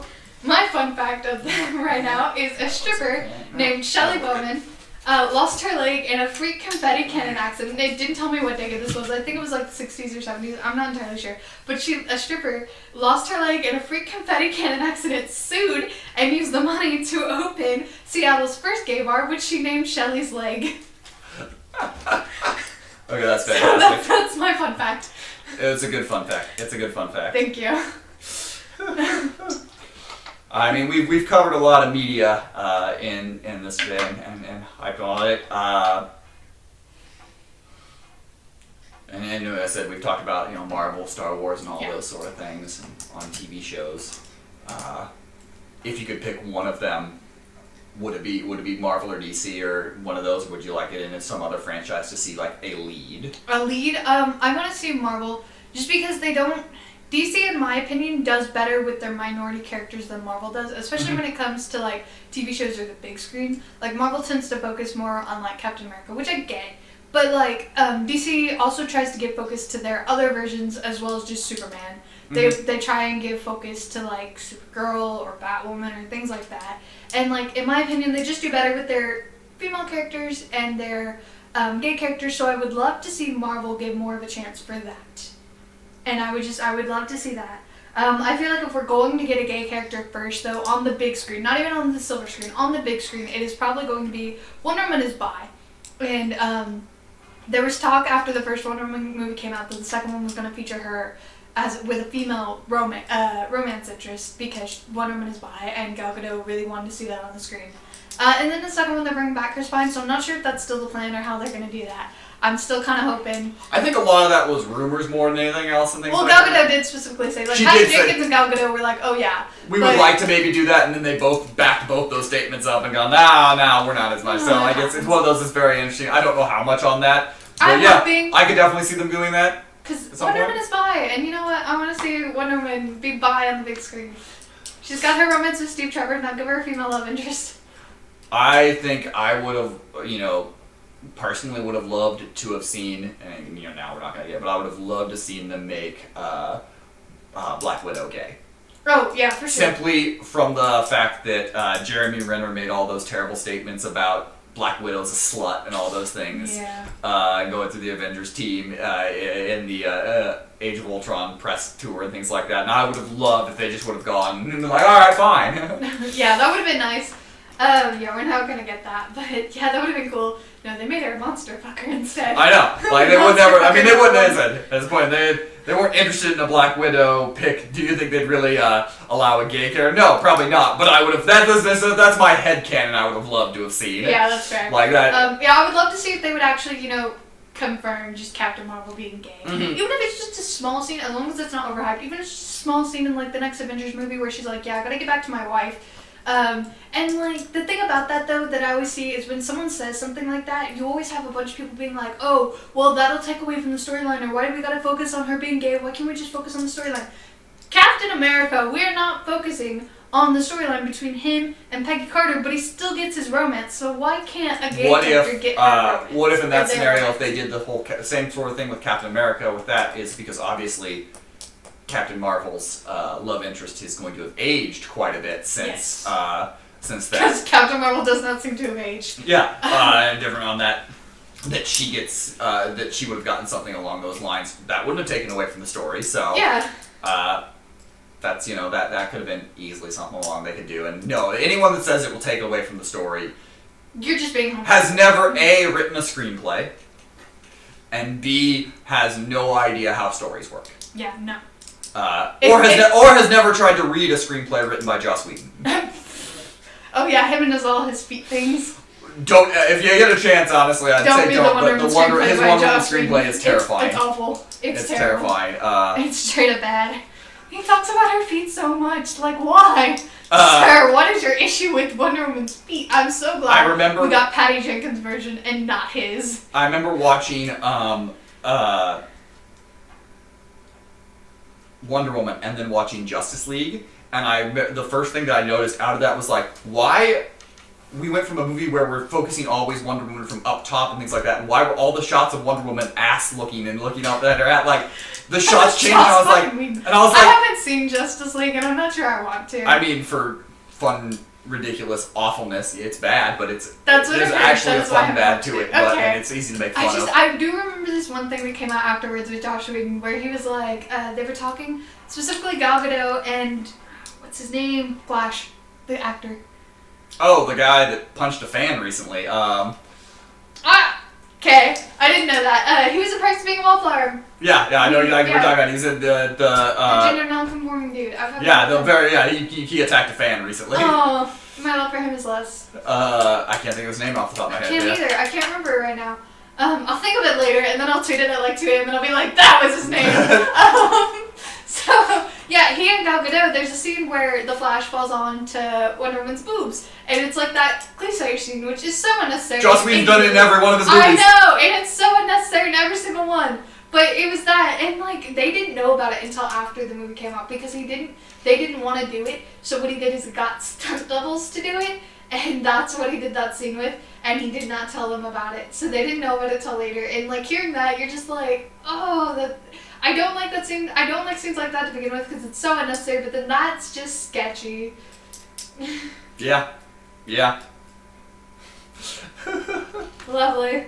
I think media has come a long ways, as we've said. There's a lot of it, but like shows that do it well, shows and movies that do it well are going to be things that, you know, just let things happen. Yeah. And don't worry about it. You know, I believe it's in the most recent Jurassic World. One of the characters is gay.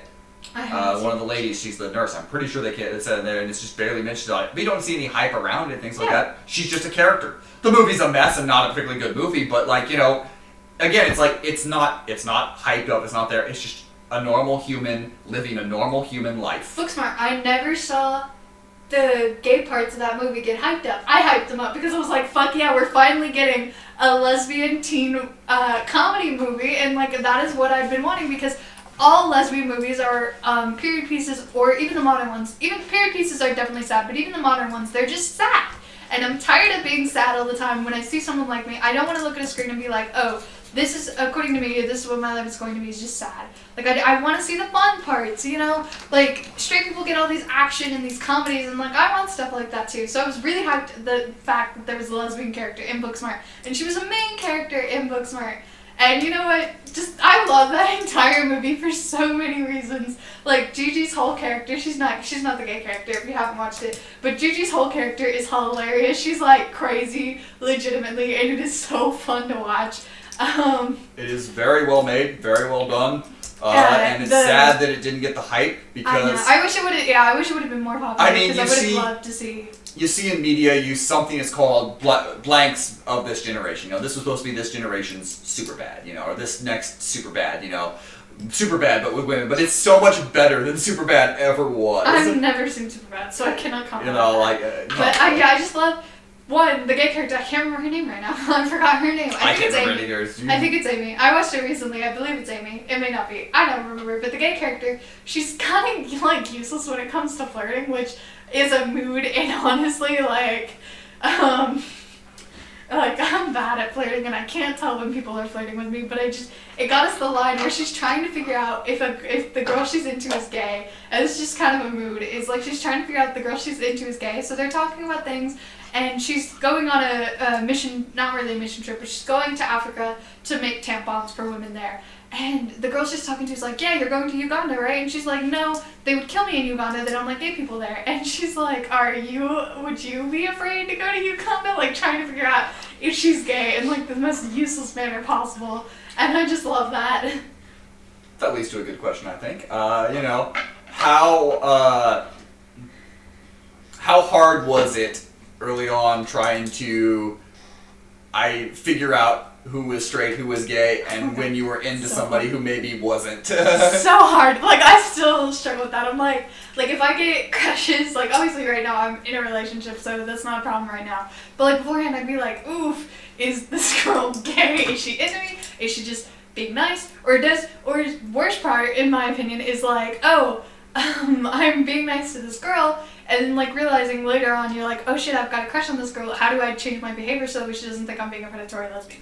I'm always on the lookout for that anyways, because that is the thing, is some straight girls don't like lesbians because they're like, oh, they're going to be predatory towards me.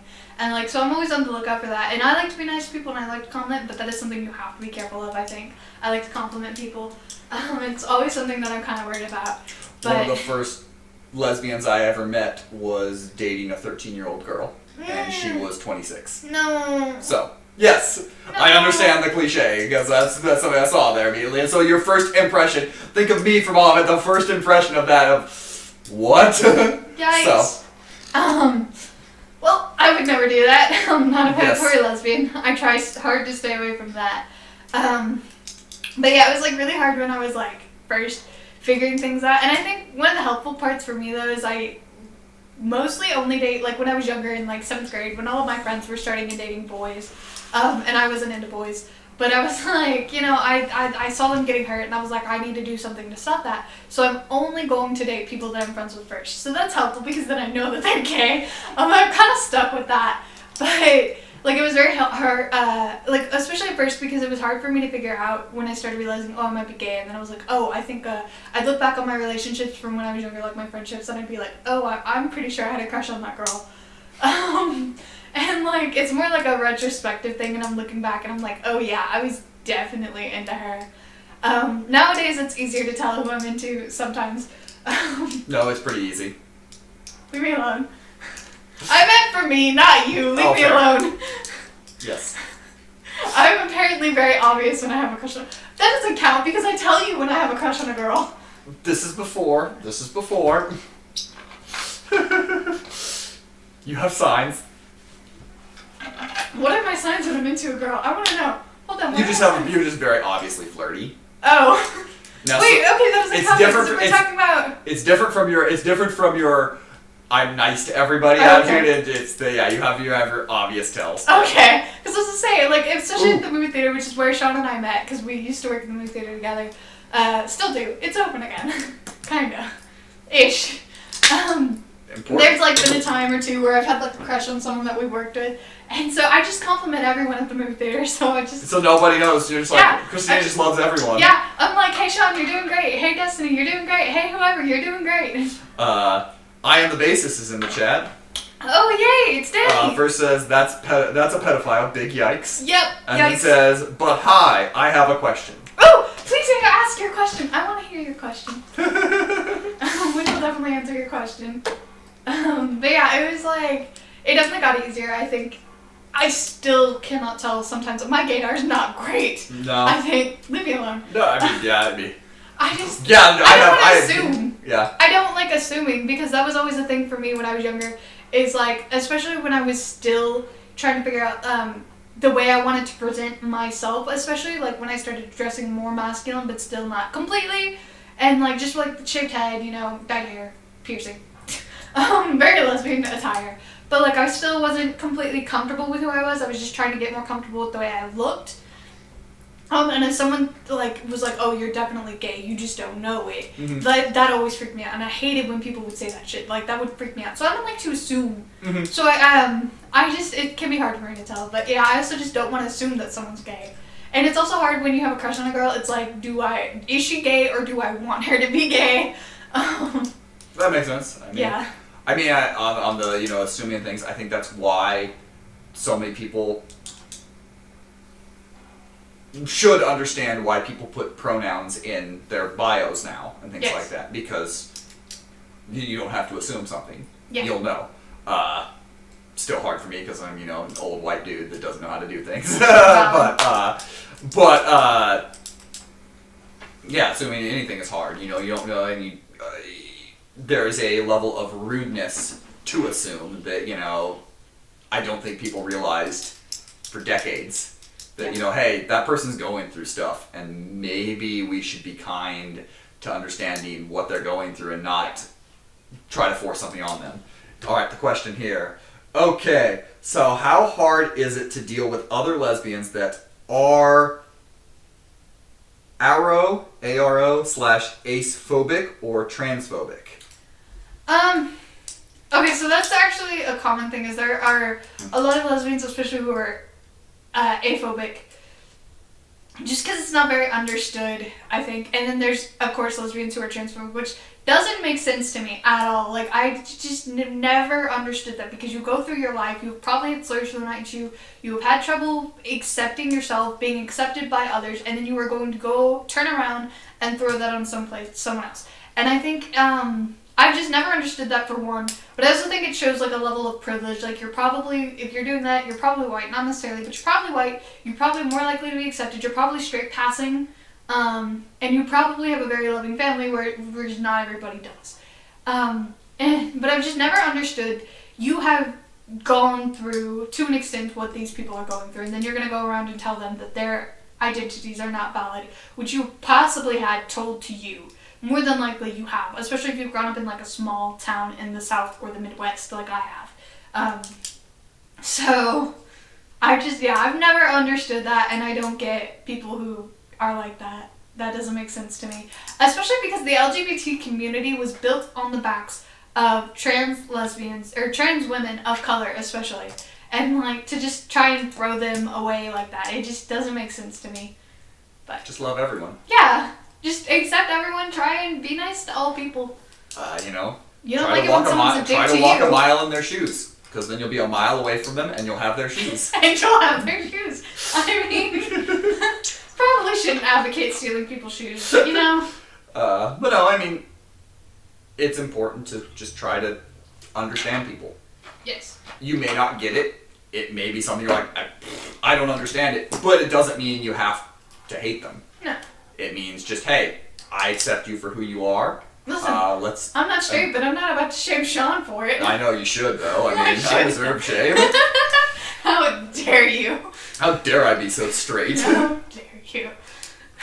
You know what, Sean? You talk about being straight a lot, and you talk about your love for women a lot, and you know what? I'm afraid that you're putting it too out there, and you need to tone it down just a little bit. I've had that told that to me before by someone I was really close to, because I don't go around to random strangers and I'm not like, hi, I'm gay. Leave me alone. That's true. Not to random people. No, but not to random people. People I'm close with, sure. If I'm friends with you, You're and like, I'm walking, comfortable and how you you're doing today, Christina? I'm gay. I've greeted you with that before, but you're my best friend.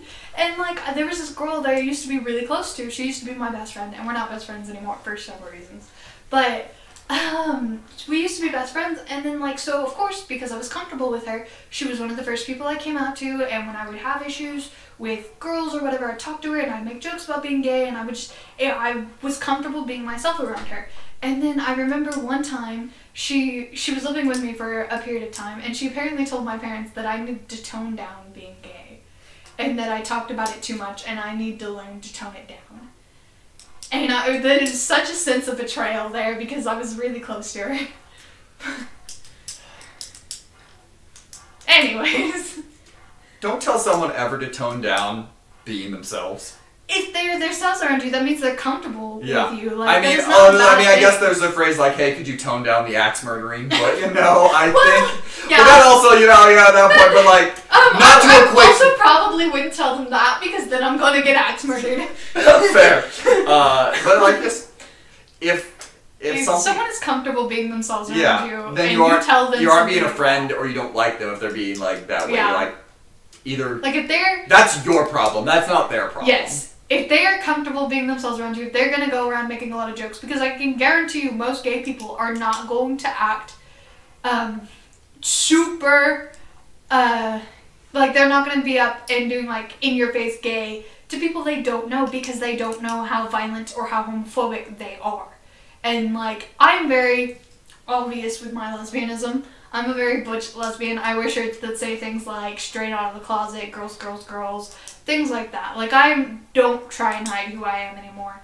But I am also aware of the crowd that I am around, and I try and make sure, and try and keep myself safe, first of all, so that way am not at a risk for violence, more so than I already am. Lynx is saying, I got to go. Bye, Lesmom and Strunkle, straight Strunkle? uncle. So apparently I love that. apparently I'm straight uncle now. Struggle. Fucking love that. Way to go, Lynx.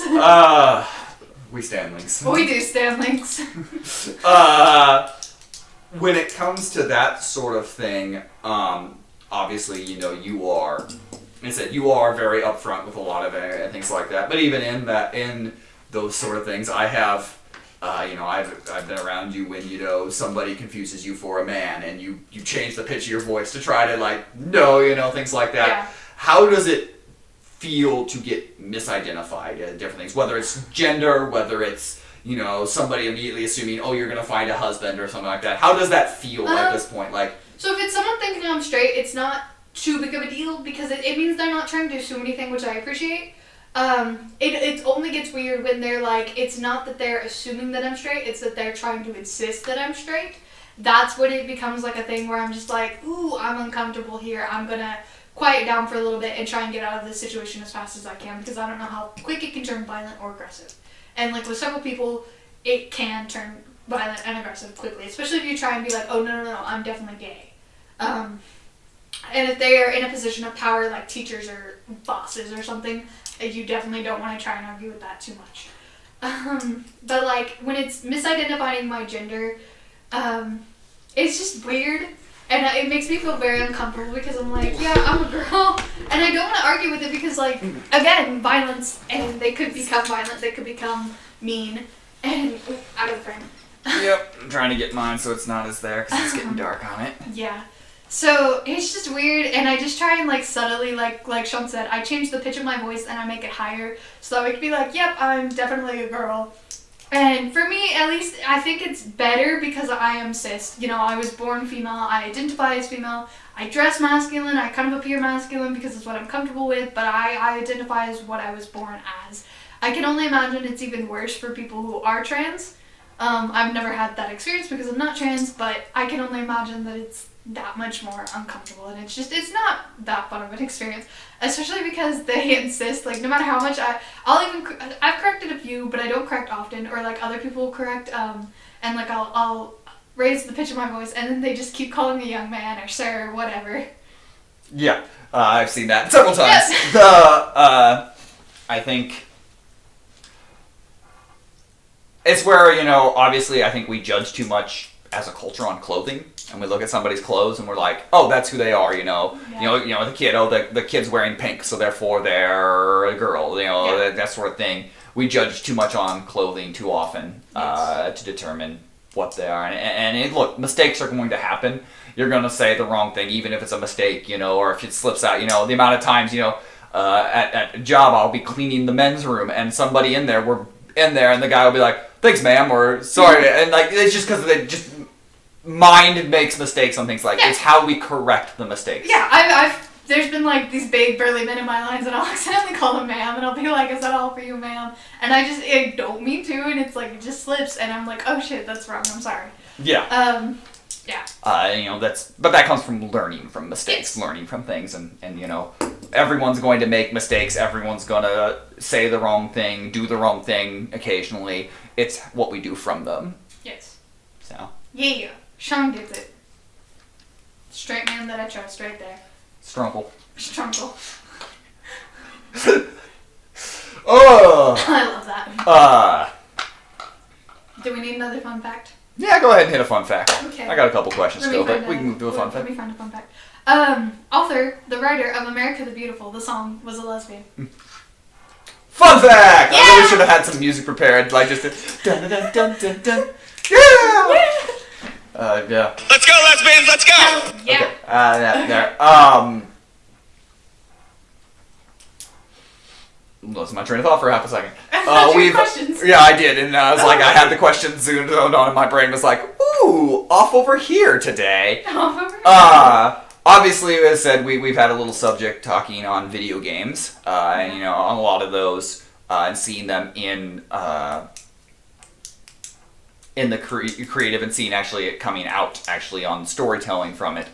But with the same thing that I find interesting going forward is more and more, as you see more, especially a lot of times when you see women in the industry that work on it, a lot of times a lot of them have come out as either gay or bisexual a lot of the time. And I think that maybe is helping some of it coming out. Yeah. But, you know, as you see in more and more industries, and obviously, you know, we work in basic industries and things like that. But as from a lot of that saying that is, as you see more and more people come out, is it easier to work in industries and things like that? You know, like, is it easier to work when you're around where people are, where you have more of the same community in it, type of thing, or is it, you know?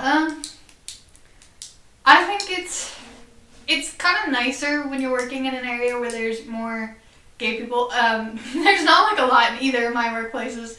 Especially because I think when I started at the movie theater, I was the only out person, right? I think so. Aaron wasn't even there. Mm-hmm. He had quit, and like you all thought he was gay, but he wasn't out at that point, and he wasn't even there. So I was the only. Yeah, you would have been the only out person at the Yeah, time. because Maddie came out as bi later. Yeah, so people and she came out started later. at the same time as me. Yeah, people came out later. Yeah, later or more official, but yeah. Or started after me. Yeah. Yeah, so I was like the only out person, and it was very weird, and like it was okay. So in Kansas at that time, you could still be fired for being gay. So it was like this brief moment of fear. And like, because we were all just sitting around talking, and we were all talking about like our celebrity crushes. And I was new, and so Cam was talking with everyone else, and they were all talking, they were all bringing in, and I was just sitting there, and Cam wanted to, like, bring me into the conversation, bring me into the fold, and wanted to make me feel included. And so she was like, who's your celebrity crush? And I had this moment of, like, should I tell them because I can be fired for being gay? But then I had also read our handbook, and it would have been hard for you guys to fire me. You would have had to jump through some hoops to get me fired. So I was like, that helped me very much. And I was like, okay, so I'll just do, like, one that a lot of straight girls are like, oh yeah, she's pretty as hell. Is like Ruby Rose. A lot of straight girls will be like, oh yeah, she's my female crush. And I'm not that big into Ruby Rose, but I was like, it's a safe bet. You could have picked an Emma, and man, everyone was like, oh, I'm so in love with all the Emmas. Yeah, Emma Watson, James would have been like all over. He would have been drooling. I mean, you're Emma Watson, Emma Stone, all those, like, everyone's like, oh, everyone's in, so yeah. I love Emma Watson, but... Well, like, a lot of straight girls would be like, oh yeah, she's my celebrity crush, or I'd go lesbian for her, whatever. So it was like, oh, she's the safe one to be like, yeah, Ruby Rose. Probably in that small voice, too. And so, yeah.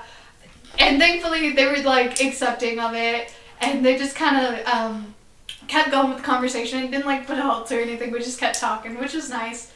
And then eventually more people joined who are bi or lesbian, or more people came out at the movie theater. But yeah.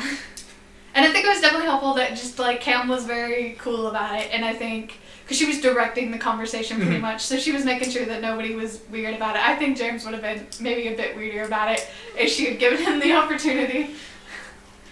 I think,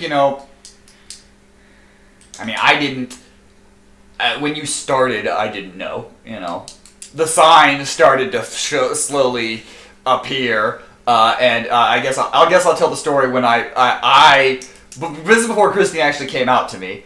Okay. But when I figured it out. So as we said, we work at movie theater, and we were working behind it, and Christina was hanging out with a friend and going to a movie.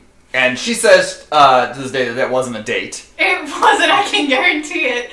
Which is, fair. But I immediately at that point saw the body language of the way she talked to this said person. And it was like, oh, that person, she's into that person. And I was like, what's funny is it was two and two put together. It was one of two people. It was either my best friend at the time, who I'm no longer friends with. No, it wasn't. Okay, then it was the other person. It is my oldest friend. I've never had any romantic feelings for him. He's trans. Okay. He's trans. At that time, he did identify as a girl, but he's trans. So I've never had any romantic feelings for him. We've just been really close because I've known him since I was 9 years old. So I'm very comfortable in his physical presence. Yeah. But yeah, it was very different. Obviously, I hadn't known you outside of work as much, but yeah, I was like, the body language is like, oh, that's actually, anyone that was there and was like, yeah, I think, yeah, okay. Makes sense now. So that was where I uncovered it using great sleuthing skills, and my gaydar was successful for once. Skills. For once, it actually was right. Sean saw me around a girl and he was like, gay? Gay? Valid. So I did go on a date at the movie theater once, but it wasn't until like many months later. I think it was a second date, and we went to go watch Halloween, and then we didn't have a date after that. It wasn't a bad date, I just didn't think she was that into me, and then so we didn't go on another date. But then I found out Was it later, your social skills? No, she just didn't appear like she was that into me, and then I found out later she was, and she apparently harbored a crush on me for like a year, and then like a year later was like, hey, like she texted me out of the blue a year later, like legit almost a full year since our second date, texts me and is like, I hate you, and I'm like, okay, and she was like, I still have a crush on you, you're so cute, blah blah blah, I'm mad that I've never gotten over you, and I was like, cool, I didn't know how to respond to any of this. And then she was like, well, how about we go on a date? And I was like, well, why don't we hang out in person a couple times just to see how things go? And then maybe we'll talk about going on a date. And she was like, okay, well, just so you know, I'm dating a dude. And I was like, well, I thought she meant like an open relationship. And I was like, I don't know that I'm comfortable with that. I feel like I'm getting in the way of something. Maybe later when I'm older, I'll decide that's something that I'm into. But right now, I think I'm good. And she was like, oh, you wouldn't be getting in the way of anything. I just haven't broken up with him yet. And I was like, oh, no. First of all, we have to have the fun here with, I said, Kuhex here with women are confusing and then corrected to women. I think could have kept it at woman. Women are confusing. Valid. Women yes. are confusing. I will give you that. And then we got on the basis, that's the T. Oh, valid. I'm not sure what the T is, but valid. I think that actually leads into a good one here is a lot of times in media, lesbian relationships are portrayed with the starting act of cheating. Yes. A lot of times it is. And a lot of times stories save it, and it's not a good relationship, but a lot of times... she's bi, and like a lot of stories with bi people, they cheat, and it's and it's a cheat, and that's where they determine it's a cheat, and not actually, single at the time. It's like, oh, my friend, and things like that. Yeah. A lot of that, and I feel like that's... Well, it's a harmful stereotype. Yeah, it's unfortunately a harmful stereotype. Well, I understand where a story would demand it, and it works for the story sense. It ends up being a stereotype too often, I feel like. Yes, it is used too much. But, not all. No, Christina's not cheating on anybody. The second I found that out, I was like, ooh, I'm good. Just gonna ghost you a little. But you're visible today. You can't ghost anyone. Oh no. I'm losing my train of thought in my brain. Oh, Do you have a fun fact? Yeah, let's go fun. I know you have a lot of fun facts, so I do. I wrote down get some of them in. Leonardo da Vinci was arrested twice for gay sex. I didn't know that. I found that out today. In public or just... it was probably illegal. It was illegal to be gay. Okay, I know it was illegal to be gay, but I was like, alright, is that an in public thing or is that just in his own home? It didn't say it was in public. I think it was probably just in his own home. Good. That made me... I had to second guess Leonardo da Vinci for a second. I'm like, just go into your house, dude. He probably did. He was just arrested for being gay. Because that was illegal for a long time. Yeah, until like the 80s, 70s. In some states, still is. No, it's not. The act is... several acts are illegal in some states. Motherfucker. Yeah. Okay. Oh yeah, I learned that. a couple of states technically oral sex is still illegal. It's illegal in Utah. Yeah, there we go. It's in a couple of states it still is. So yeah, while not the actual physical of it, but yeah. Which Utah's such a weird state to me because it's like it's progressive in certain aspects with like Mormon and like polygamy and things like that, but like then it's like you can't be gay and it's like okay. The polygamy is only in a But yeah, it's only a man gets to have multiple wives. So we're gonna be very loose on that. Yeah, it's polygamy, not polyamorous, but yeah, still, it's just like weird to me. When it comes to working in a work environment, being surrounded in an area where it's more accepting on things like that, does that help you when you have to handle a day-to-day with customers who are maybe you don't know their intentions, where they say something? I know we've had a couple of incidents where smaller incidents where people have said something maybe homophobic in it. Is it easier when you work in an environment that is more accepting to brush that off a little bit? I think because I know if it gets to anything bigger and if they start making anything towards me, I can easily go get a manager and the manager would back me up. And I know if they were ever to like talk to a manager and be like, call me like a slur or something, I know the manager would take my side immediately.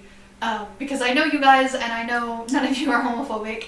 And so that's always nice, I think. Okay, good. That's it. This is me trying to get some of the lifestyle questions out and things like that. And then like we were talking about like bias to medicine too, is like I also work in the medicine field. I'm a CNA. So, but thankfully there's not like a lot of bias. And one of the nurses I know is gay and she's been dating her girlfriend for 25 years. So that's nice, I think, and no one there is homophobic. And for some reason, like 4 of the nurses that I work with have gay brothers. Like, it's just like a thing, just a trend among them. They all have gay brothers, and I'm like, okay. Like if anything with me and, like, a girl comes up, or, like, me and my partner, they're like, oh, yeah, my gay brother, and I'm like, okay. We've seen it now. Obviously, this is not your forte, but it is one of those. We've seen it a lot in professional sports, especially in female-driven professional sports, that so many of them have come out. Soccer. The WNBA is just everything's like that. That do you think from your just in your life, do you think that anything where you're driven into a male-dominated what is a male-dominated in terms of the media, do you think that maybe because there is any element or cross section to that sort of thing that like, hey, being gay, you're more, is there anything that you would cross over into that? You sort think of thing? you're? Are you asking? Are more likely to go into a male-dominated field, necessarily, or try Because to. you're gay? I don't know. I don't. My think, question was formulating again. Yeah. I don't think necessarily. Because I think it's just more of a like what you're into. Like personally, I'm not into. Oh yeah, I'm not gonna say that like, hey, you're mine, you're gonna be that. But Yeah. would it be like, somebody like, oh, would you be more motivated to try to go in that? Because you're like, I also I can maybe relate. I like women too. I like women too. No, I don't think it's like that. I think it's just a personal thing, like what you're into.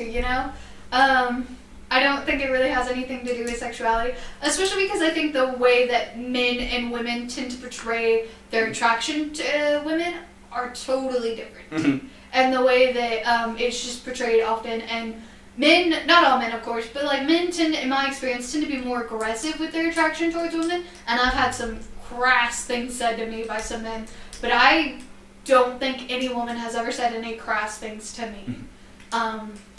And it's not to say that there aren't women who are very aggressive in their attraction to women, but I think it's just, I don't think people are more likely to go into one field because they relate to men being attracted to women, just because the way we portray our attraction is different, I think.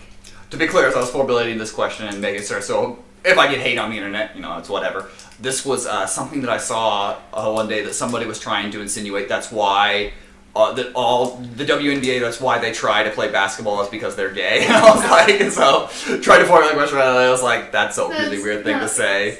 I've heard that kind of thing before, yeah. Yeah, and it's one of those that's like, I don't think anything pushes anybody, whether there's just, we go through our walk of life in different ways, and it just kind of, I think in this sort of it's also the area, same thing, like if you let a girl play sports when she's younger, she's gonna turn out gay. Yeah, it's like and that. It's like, No, it's not the way it works. Yeah, that that all tom girls are, or tomboys are all of them are going to be. I didn't wear dresses as a younger, and I like superheroes, so that's why I'm gay. Yeah, therefore, I didn't like dresses, and I like superheroes, and I just happened to be gay. Yeah, it's one of those where it's like not causation. They're just they're I mean, there might have been a little bit of correlation in like not necessarily in the gay fact, but just the fact that the way I present my gender, even as a young age, I was not comfortable with dresses. So that was probably a bit of just showing who I was going to be, but that's not necessarily anything to do with my sexuality.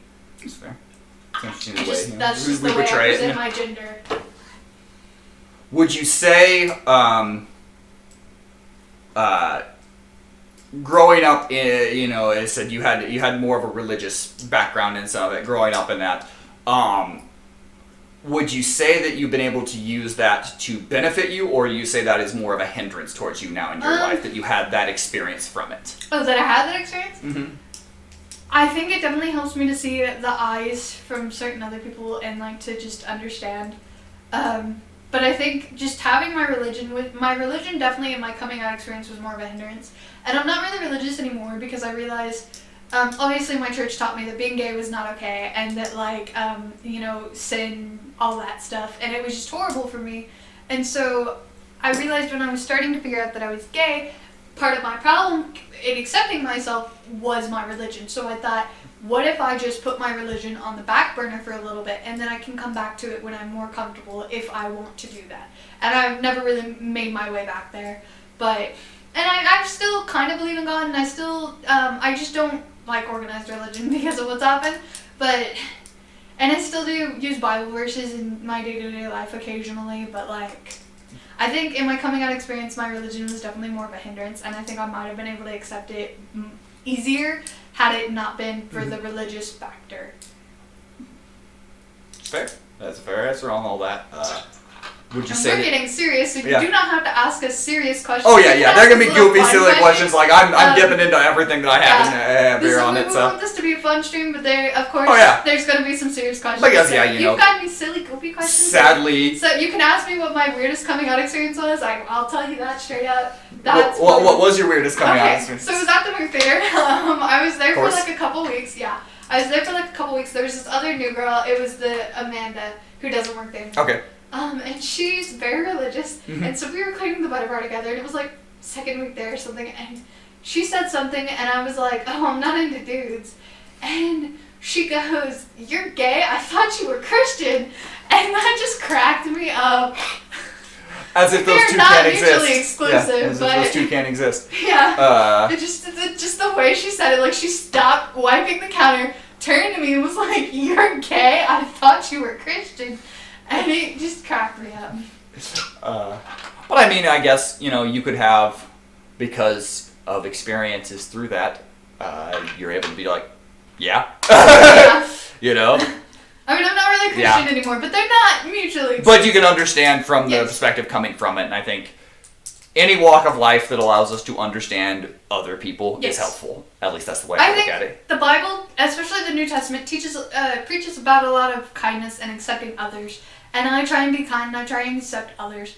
And so I like to use the Bible and Bible verses to help me with that when people are being a little bit closed-minded.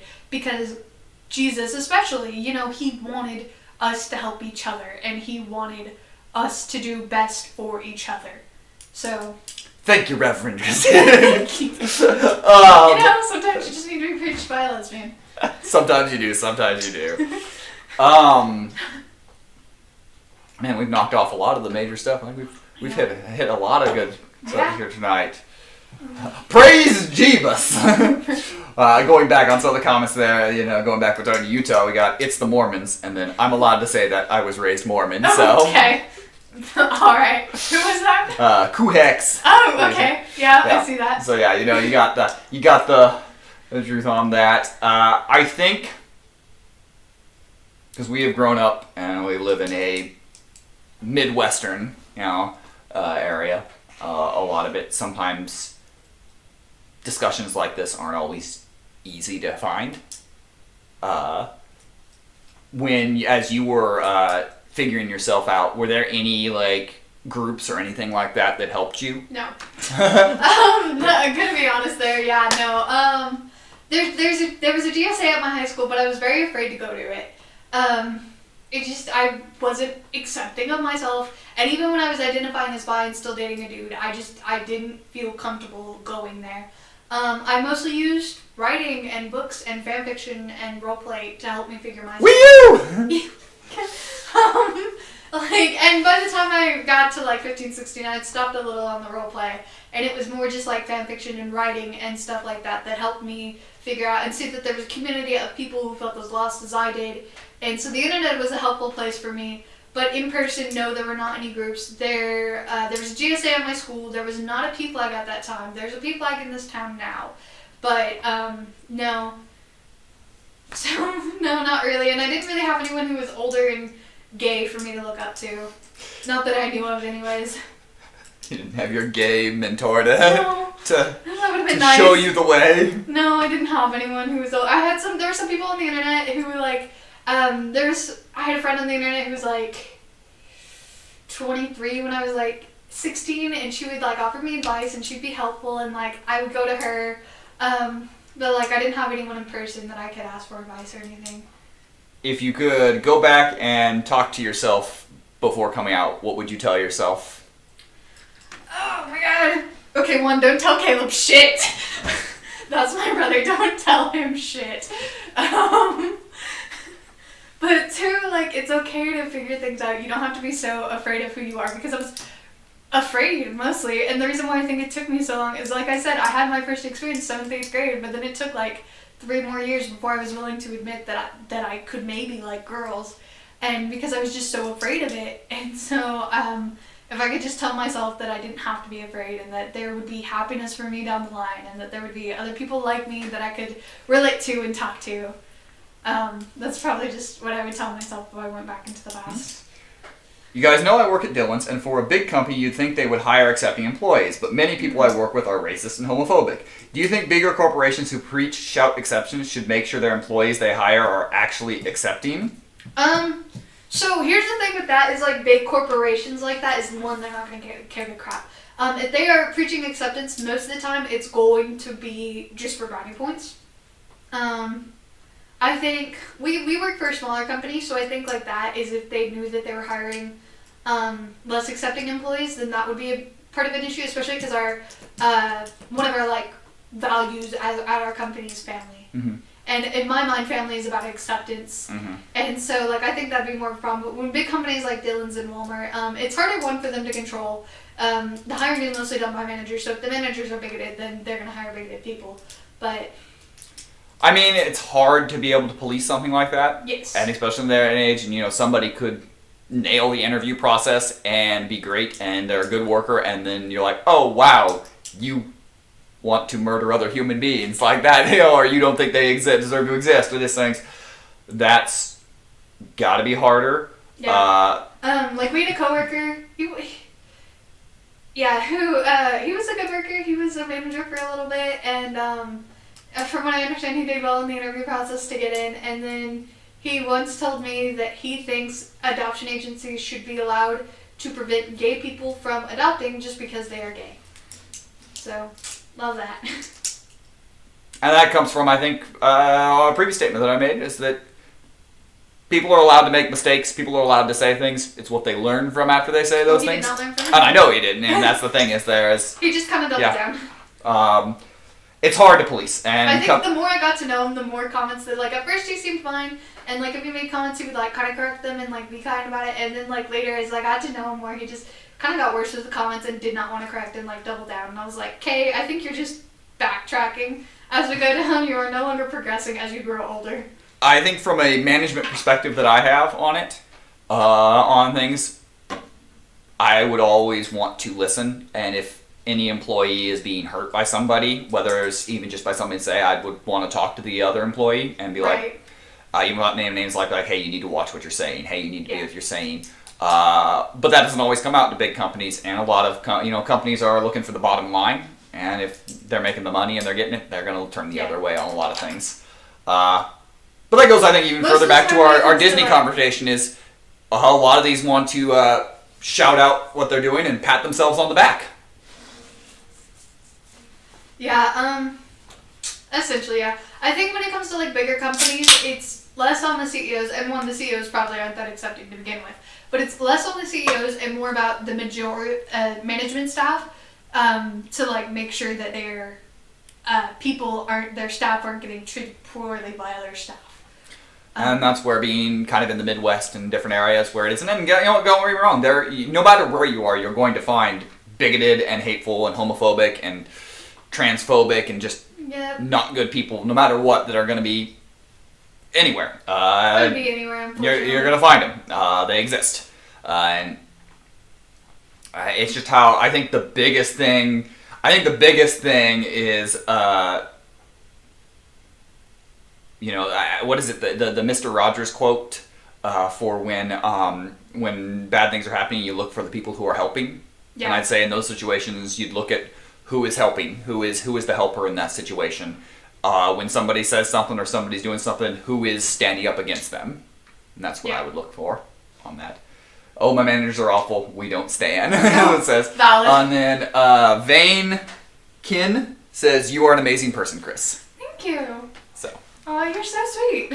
Hey, I've only had one person tell me to shut up in this. Who told you to shut up? That was a long time ago. We had someone came in. Who is this geek of a man? Tell him to shut up. Oh shit! That was a long time. So anyway, I'm gonna get hate on the internet. It happens. It happens. Sean's a generally really accepting guy. He's honestly one of the best. Like, Sean comes from mostly just a place of privilege. He's straight, white, cis. Yeah, he's got that lot of privilege for him, but he generally tries to be accepting of those around him. He tries to open his mind. Every time I try and have a conversation with him, he, like, listens to me. He doesn't just, like, dismiss what I'm saying. And so we stand Sean. That is what is in the comics. We stand Sean. So. Oh, praise. Yes. Christina listens to me talk about Fast and the Furious. What more do I need in life? Yeah, valid. Sean listens to me talk about Power Rangers. We're good. Fair. I think this is on the big corporation things. You know how a lot of the, you'll see during Pride times and things like that, or, even in the lesser things, they'll different months or different years. They'll celebrate minorities. They'll put things out for it, but it's all to promote money. The only corporation that I stand for doing that, and I still don't even stand them, is Spencer's will do it year round. Every other corporation you can only find during June. Spencer's is like, Pride shit all year round, and I'm like, thank you, I want to wear rainbows. What would you, like if you could see a big, like in terms of representation, what would you like to see instituted by big corporations? Like what would be something that you like would actually be something that you would say, hey, that is actually a step forward and not just like marketing?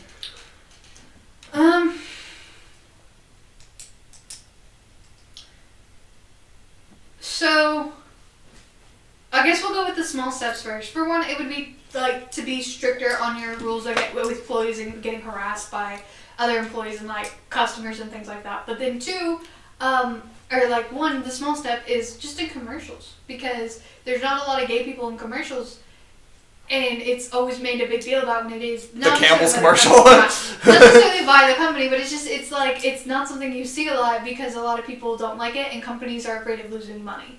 So that is something that's a step forward that I'm like, oh, that's not necessarily just marketing, because there are a lot of, especially if it's like a Midwestern thing, if you're a Midwest or South or you're a company like that, you may just lose money for doing this. So, unfortunately, that's just a risk, but I appreciate seeing things like that. I think just genuine steps, you know. Yes. Don't just like I said, don't just change your logo to a flag. Don't just say send out a tweet promoting a couple of things and being like, hey, we want you to buy our stuff. Like I get, no matter what your ultimate goal is to get stuff. Say you support LGBT people and then go and donate to charities that actively harm them. Yeah, that would be a legitimate step. Yes. I think just embracing a lot of it, letting people know that your worker at wherever you're working might be, isn't what you think always. Hey, maybe Stan over here at the register is straight, but Wanda over here is very gay, Wanda over here is very gay. Or whatever name you want to throw in there. Those were just the first two human names that came to my mind. As opposed to not human names? Well, yeah, Glornak. Fair, you could have called them Meatball. You could have been like, Meatball's gay. But promoting your actual employees. Yes. In all things is something that I think. Just like actually helping your employees if harassment for their sexuality does come that way. Mm-hmm. And ensuring the rule book, and not just to save face in courts, but to actually just because you truly care. Yes. That'd be something I'd like to see more of, but all this covering your ass and just trying to make sure you don't get sued and are making sure that gay people want to shop there. Yeah. Or get your chicken. Fun fact. I'm gay. That was a fun fact. It was. I really enjoy that fact. That's a fun fact for me. Have you ever eaten at Chick-fil-A? Yes. Listen, I grew up in Texas. We ate it all the time. So it's just a thing. I've actually known several, not in this location, but in Kansas City, I knew a couple of people who were gay, and they worked at Chick-fil-A, had worked at Chick-fil-A in their life, and so... my cousin, who I'm pretty sure is homophobic, works at Chick-fil-A, and I'm just like, every time I talk about it, I'm like, okay. Makes sense. Because his father's a preacher, and his father preaches very anti-LGBT+, so...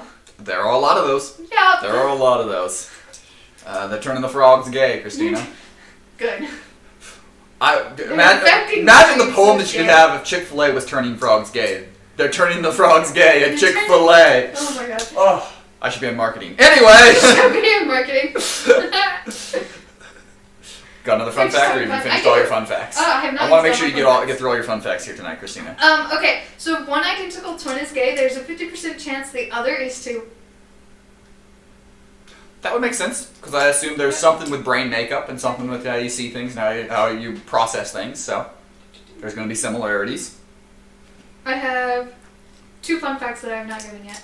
So when it comes to big corporations, how do you feel about the H? How do I feel about what? The H, I'm not sure. The H. That's just what it says. How do you feel about the H? And I'm trying to think, what is the H? I don't think I know what that means. I don't necessarily know a lot of internet slang. If that's a slang, if something's cut off, if something just got missed, if someone's there, I don't know, but... How do you feel about the H? I'm sure there's something that we're just dumb and not understanding. Probably. Because, we are dumb. The brain cell's somewhere over here.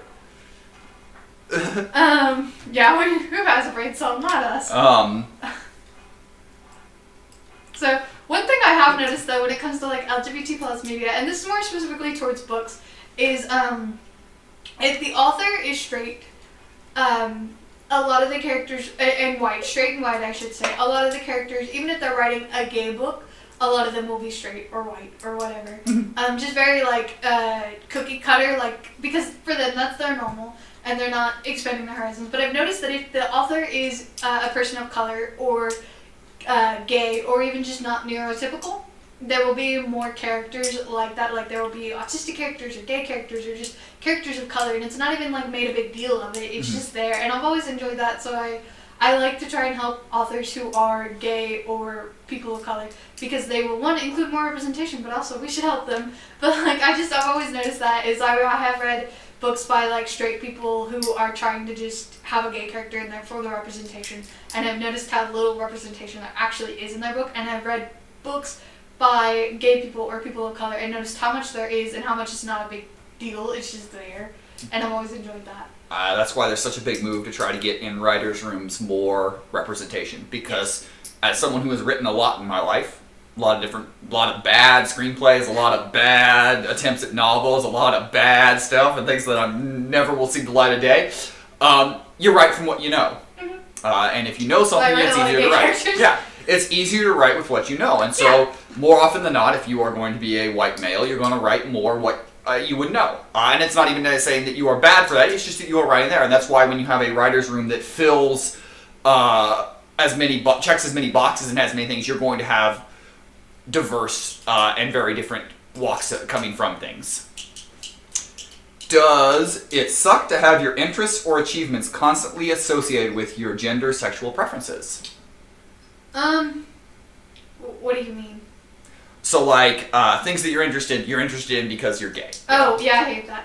I have been told that before. I've been like, oh, I really like this movie, and someone's been like, oh, it's just because like one of our coworkers did this, and I don't even think they meant to, but we were talking about Underwater, and I really did enjoy that movie. Oh, I enjoyed that movie a lot. It was a really fun movie, and I was pleasantly surprised by it. And then I was talking to one of my coworkers about it who didn't like it quite as much. And he was like, oh, you just liked it because you're gay, and Kristen Stewart spent a majority of that movie without a shirt on. Which, yes, she did spend a majority of that movie without a shirt on. We commented a lot about that. Listen, okay, that was a definite plus, but that is not why I like that movie. And I think that was just, it was very weird to hear it like that. Is like, I actually enjoyed the movie, and I thought it was a good movie, in my opinion, and just to hear that thrown away because, oh, I'm gay, and there was a character, a female character, who was just eye candy for a little bit of it, like. Yeah, I mean. And I've heard that too. It's like with like I'll watch shows with lesbians in them because I like to feel represented.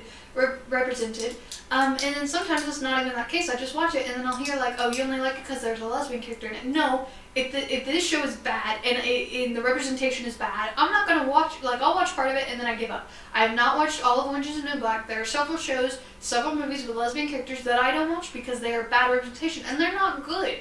Like not just the representation, but just the movies. It's not because I'm gay that I'm watching them. Yes, sometimes that helps, but yeah, again, the same. You're gonna watch what you feel comfortable with and things like that. You're gonna go through it, and that's where art, whether it's music, whether it's books, whether it's comics, whether it's movies, TVs, video games, whatever you're doing in art, it's good to step out of your comfort zone and different things like that. But, we are going to center around what we're comfortable with. Yeah.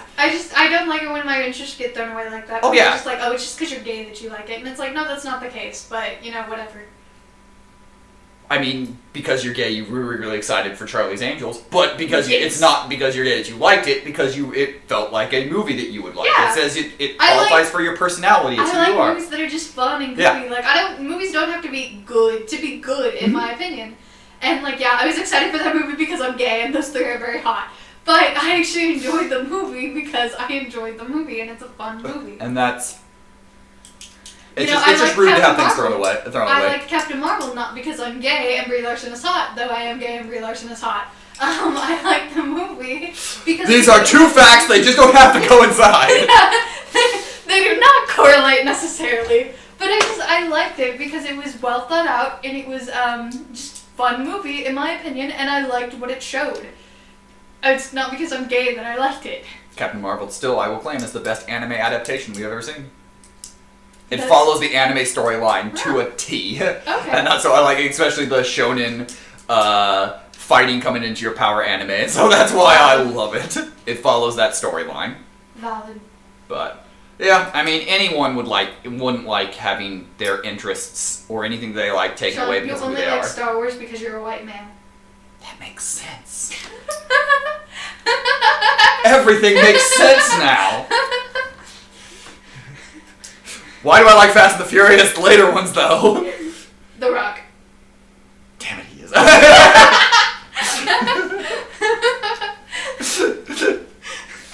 I think, what is it, the people talking about watching the first Jumanji, I think it's like, everyone's fantasy and dream of being The Rock as that movie's realized. Fair. I'm not gonna lie, the two girls in that movie, very gay. Just saying. They read as gay to me. Which, okay, sometimes I do read characters as gay because I'm gay, but listen, also they were gay. Well, I mean, we had the whole subject talking about fan fiction. It's easy, Yeah. And the fun thing about characters in art and characters in things, you can take liberties with them and you can have fun with There's them. a book, and it's called How to Read Literature Like a Professor, and I had to read it for IB Honors English junior year. And so in the book, it's talking about symbolism, and it's like anything can be made into symbolism because it is what the reader brings to the novel.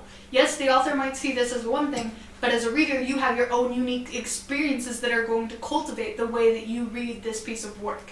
And that is true of any sort of media. Any song, any book, any movie, any TV show, you have your own sort of experiences that are going to cultivate how you view something. Like we were talking about Runaways earlier, and how Carolyn Nadine is like the perfect church girl who doesn't disobey any rules. I was very religious. I don't like to break rules. And so the way it made me view Carolyn Nadine was just very interesting for me. And I related a lot. But then someone who, is not necessarily like that, Carolyn Nadine isn't going to mean as much to them as she meant to me. It's true. I mean, it's easy to become attached to a character as human and things like that. Yes. I think in anything, whether it's, you're shipping someone outside of it, whether you're actually relating to the character, we also have to understand that other people can take characters different ways. Yes. And in the same way we talked about, if you don't like the way they take the character, you still have the way the character was. You can make it things like that. Yeah, And we if I can't don't take like a things too fanfiction serious. betrayal of something, I just don't Yeah, read it. we can just, and you can be like, all right, well, that's not the way I would do it, but it doesn't, no skin off my, it doesn't I've hurt got me. like 2 chapters in, or several chapters in, and been like, you know what, I don't think I'm actually digging this and the way they're portraying this character, so I'm just gonna exit. Not gonna say anything, not gonna be mean, I'm just gonna exit. Have you gotten a lot of rainbow gay themed gifts for your birthday or Christmas since you came out? No. Like my grandma once told me she'd crochet me a rainbow blanket. No. I have gotten some rainbow gifts, but they're not for like my birthday or Christmas. They just like they're there. My mom will see them and she'll be like, "Hey, there you go."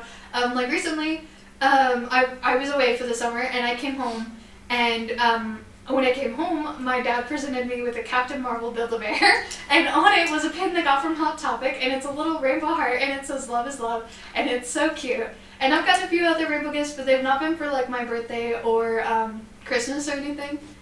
I've been kind of surprised because sometimes people don't know what to give me, but there's like other things they do, like ball-outs for that. Like recently, I don't think my parents knew what to get me for my birthday, my most recent birthday, so they got me Miss Monopoly because they were like, "Chrissy's a feminist, she'll enjoy this." So that was the ball back there. I mean, that's anyone again. Like it's easy to. And when you know We one fall thing into about traps. someone, We you fall can- into traps of like what they are. Like, oh Yes. yeah, that's them. Yeah. I feel like it's kind of shitty to be like, what do I know about this person that I'm supposed They're to be gay. friends with? Gay. Gay. And it's like maybe know their personality, maybe know what they like. I mean, I do and- love getting rainbow gear, not gonna lie. But yeah, for my birthday or Christmas, I don't get a lot, which I'm glad for because it means that the people know me and they're getting me stuff that I would actually be into other than just being gay. What if you got a matte painting that you could put on the wall of Edgar Allan Poe painting a rainbow? Oh my god, I fucking love that. Listen, I would adore that to no end. There you I go, would take everybody. up- Now I got Christina's birthday / I would Christmas take present. up all of the posters on my wall just to put that one up. Like, I do not care. He being a gay spooky bitch. Hell yes. Fucking love Edgar Allan Poe. What was the I need this first? training now. I need to get someone. Hold up, need to go hit up an artist. Gonna commission something. What was the first character in media that you related to and were like, bam, I want that person. I'm into that. I am gay. I am gay. The first person that I looked at and was like, oh, gay? Or it was like, oh, I'm gay, or the first person that I was like, oh, I feel seen by this person. First person that you realized you were gay because you were into that person. Amy Adams, Scott Pilgrim. 9 years old. I mean, I knew the answer, but I wanted to. Brie Larson. I still didn't figure it out for several years, but up until that point, if a character was morally gray at all, I wouldn't like them. I wanted my characters to be strictly good or strictly the main character protagonist. So even Ramona Flowers I was into because she wasn't exactly a good person in that. Even her I was a little bit into, but Amy Adams was definitely by no means a good person, and I was like, oh my god, I love this character so much. I was definitely gay for Brie Larson from a young age. And then follow up on the thing in there. Who was the first character that you felt seen by in media that you watched and you were like, that's me? So she's not necessarily gay, but Luna Lovegood, I always felt related when I would read Harry Potter when I was younger because she's weird. She's none of the characters, even the main characters, besides Ginny doesn't really seem to like her. Like Ginny likes her, but the rest don't really seem to like her that much. Even though she's supposed to be their friend, and she gets bullied a lot, so I felt related. I related to that character a lot, even though she's not gay. But she also could be, in my opinion. Her and Ginny. Does Luna have a relationship ever after post Harry Potter at the end? I don't know. She gets married, but we don't see. This is one of those things where J.K. Rowling said it afterwards. Okay, so it wasn't in the books. I couldn't remember. It was never in the books. We never see her with anybody. But then afterwards, J.K. Rowling was like, yeah, she married this random dude who was never in any of the series. I finished the 7th book and watched the 7 movies, and I forgot so much about him. I don't That's care. Fair. I made Harry Potter my personality for several years. Oh yeah, I mean, don't get me wrong. When that was the thing, yeah. I remember when the 5th, 6th, and 7th book when they came out, because when I started reading, the 1st and the 3rd were out. The 4th book came out, and I got to read it pretty quickly, because my mom bought it, so it was there. But 5 through 7, my sister bought, and so she got to read it first. And so whenever she wasn't home or anywhere, I had to quickly read as fast as I could until she was done trying to read it. Because I was behind on it on those things, and so yeah, it was a phenomenon. But I couldn't remember if Luna had a relationship or anything. So yeah. Yeah, she did, but it was one of those. It wasn't in the book at all. She never dated anyone in any of the books. Did J.K. Rowling say she married a trans man? She married because I can see her son or something. I can totally see her trying to throw something in there. Yeah. I'm surprised she didn't. No, she didn't do that. So that was the first character I actually related to, but that she wasn't gay. But yeah. I could see it. I could totally, a lot of the characters that I related to when I was younger, especially when I was figuring out I was gay, it was they're queer coded. They could be gay because there's not a lot of gay characters. A lot of Disney villains. Yeah. A lot of Disney villains. And even the ones that are, they all kind of fit. They kind of have the same personality, which isn't necessarily my personality, which is why Caroline Dean was refreshing. Mm-hmm. So. On that, I feel like Luna Lovegood, going back to that, is there's more evidence of her being gay in the books than Dumbledore. Oh, for sure. I definitely see Luna. I'll get hung up on that one. That's what I just never saw. And so it's afterwards, I definitely see Luna being gay. I totally see it. I could totally buy it. I could totally buy her and Ginny having a relationship for a little bit before Harry. I could definitely see it, and I could definitely buy it, and then the actress playing the movie, I could definitely buy it as well, everything, so. Yeah, I definitely see her. I can see being seen in that, so. Yeah. Yeah. That pretty much exhausts all the questions I have written down on these sort of things, so. Gay men used to be called Friends of Dorothy because Judy Garland was a big activist. Yep. I know you knew that. We've talked about it before, but yeah, that was a fun fact. That's a fun one. I love that fact. That's, Judy Garland. Did you know, this has nothing to do with anything, but did you know in Wizard of Oz who was originally supposed to play Dorothy? No. Shirley Temple. I did know that. Shirley Temple was supposed to play it, and the studios couldn't come to a deal because at the time your rights were owned by a studio, and basically you were traded like sports players are, different things like that, and they couldn't come to a deal with it, so they had to try to find something. And Judy Garland, who was way too old for the part, because Dorothy is 9 in the books, 8 or 9 in the books, so she's really young, and so it threw it together. If you ever have time trying to figure out and want to go read how the Wizard of Oz got made, it's one of the more interesting ones to read because everything went wrong. It's fucked. And the way they treated Julia Garland, it is very fucked up. Oh yeah, and she had She definitely got the raw end. She got the raw end. I don't think any of the main characters were who was cast to play in the role. As I know, the original Tin Man got lead poisoning from the paint. The original Scarecrow, something happened. I don't know about the Cowardly Lion, but they all something happened. They had to cast. People caught on fire. The Wicked Witch of the West, when she comes in that one time, literally caught on fire. that movie did not have that mojo or anything. Yeah, that's one of those, there are movies that had so much problems that you're like, how did this actually get made? Right, yeah. Which I love. Okay, so what was the first gay character that you ever, legitimately gay character that you ever remember seeing? Because I know mine was Willow and Tara. When I was younger. The first Because I used to watch Buffy all the time. legitimate gay character in And then after that, I don't think I saw another legitimately gay character until... I saw Buffy when I was young, 6. And then I think the 100 has a bi character and then a lesbian who they kill off. They kill off the lesbian. I know there are other gay characters. I saw that when I was 15. So I saw Buffy at 8 years old. I saw the gay character, and then I did not see another legitimately gay character until 15. Okay, I'm gonna. More reasons to make fun of Sean on the internet, but the first legitimate gay characters that I saw would have been from Degrassi, The Next Generation. Okay. That first one, Marco. He I think it's season 2 or 3. He comes out as gay, and then Paige and I can't think of the girl's name. They have a relationship in it later on, and I think that's the first time in media that ever I know there's side characters that I just didn't pick up on and certain things like that, but I'm pretty sure that's the first ones that were like, oh yeah, that's right there. And then after that, my friends and I at the theater as I started we would watch the L Word, so I know a lot of that. Barney's brother in How I Met Your Mother. Oh I forgot about Barney's brother. Okay, so it was probably when I was 13. So that one. Other than Friends, because I watched Friends when I was 5. I didn't watch Friends, so I get that later in life. My mom loved Friends, so I watched that 15 times. But just with her. So there's very little media that actually legitimately I saw with a gay character in it. That's very why little. The Disney's including some gay characters in there's not a lot. But there are some in their TV shows, like Andy Mac, there's a side gay character, and then High School Musical, the musical, the series, there's a side gay couple.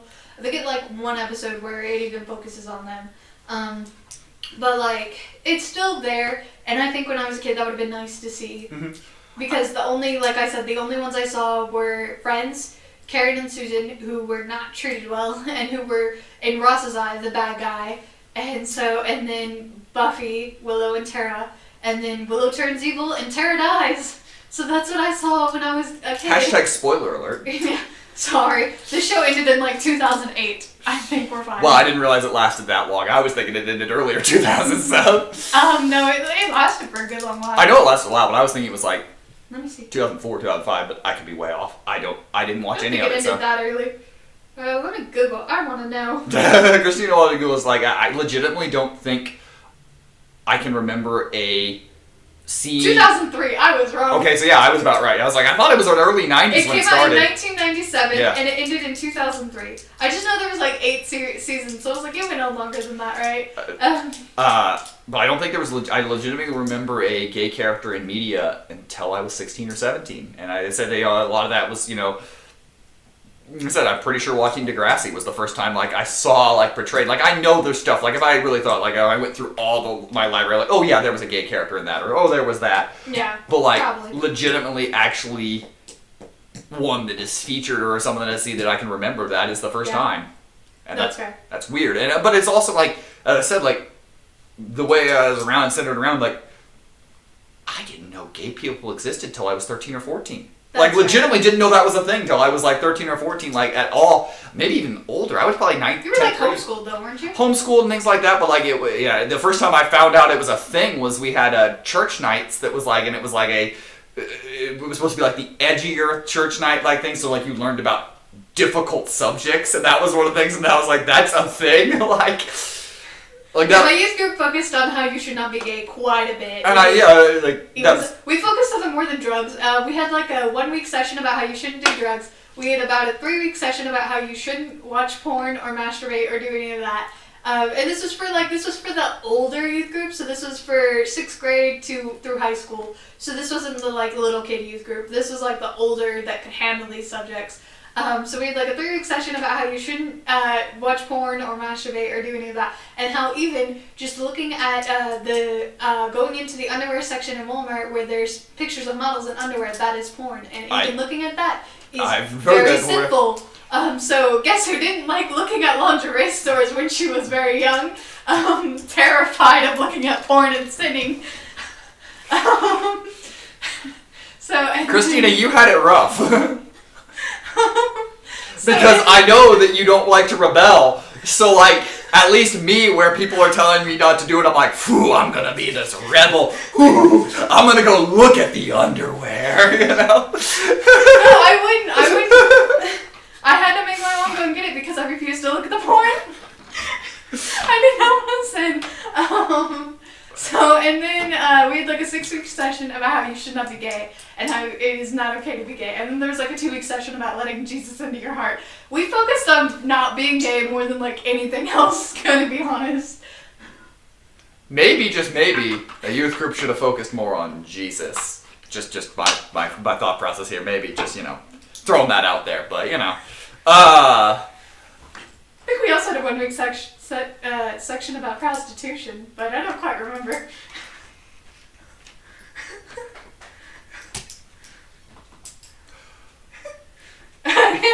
Weird Christian experiences.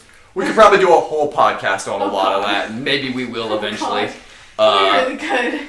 Jesus Christ. We're honestly thinking about maybe trying to do this format a few more times in the future and doing some more of these sort of things. Yeah, we like people to come here and chat with us and talk with us. So we might do some more of these going on and see how they go. But yeah, I'm out of questions at this point. Is there anything else you really want to say or talk about? I have one more fun fact. Alrighty, bring it There's on. an approximate 8.8 million LGBT plus people in the U.S. That's the last of my fun facts. That seems low, honestly. I also, that was a website that was updated in like 2011, so that seems low. That number's probably been updated since then, because it was talking about what states had the gay marriage before it was all had the gay marriage. Yeah, because it was like, these states have it legalized right now, and I was like, wow, this is an old website. And then I like went off of it, because I was like, some of the stuff they're saying, like I really question where their sources are, and it's not like an LGBT website, so I like got a couple facts from there, and then I was like, I'm gonna go to an actual LGBT website to get my facts because these guys are sketchy. Here's a good question, actually, that's formulated in my head here on this one. As you see, obviously I know you're not super involved in politics and things like that, okay. But as you see more and more politicians that have come out now in favor, but have lots of videos of in the past saying how they're against it and things like that, how does that make you feel? Like, if there's a politician, like, obviously we said growth can happen, but how does it make you feel that somebody who maybe for 20, 30 years has been a politician and has like done detriment to people in the community just come out and say, well, now I'm in favor of it? I would be a little bit weird, but like I said, I used to be super homophobic, and I have grown and I have changed, and I believe that everyone can grow and change. I get more concerned about it when they try, like Joe Biden, for example. He, for a long time, was super Republican and super against gay marriage and gay rights and things like that. And then recently he did a video where he talked about how when he was a kid in the 60s, they saw 2 gay men kissing in public, which no, they did not in the 60s. That was illegal. They would have gone to jail for that. They did not see that. I can almost guarantee it. How he saw 2 gay people kissing in public, and his father was like, they love people just like, or they love each other just like your mom and I love each other.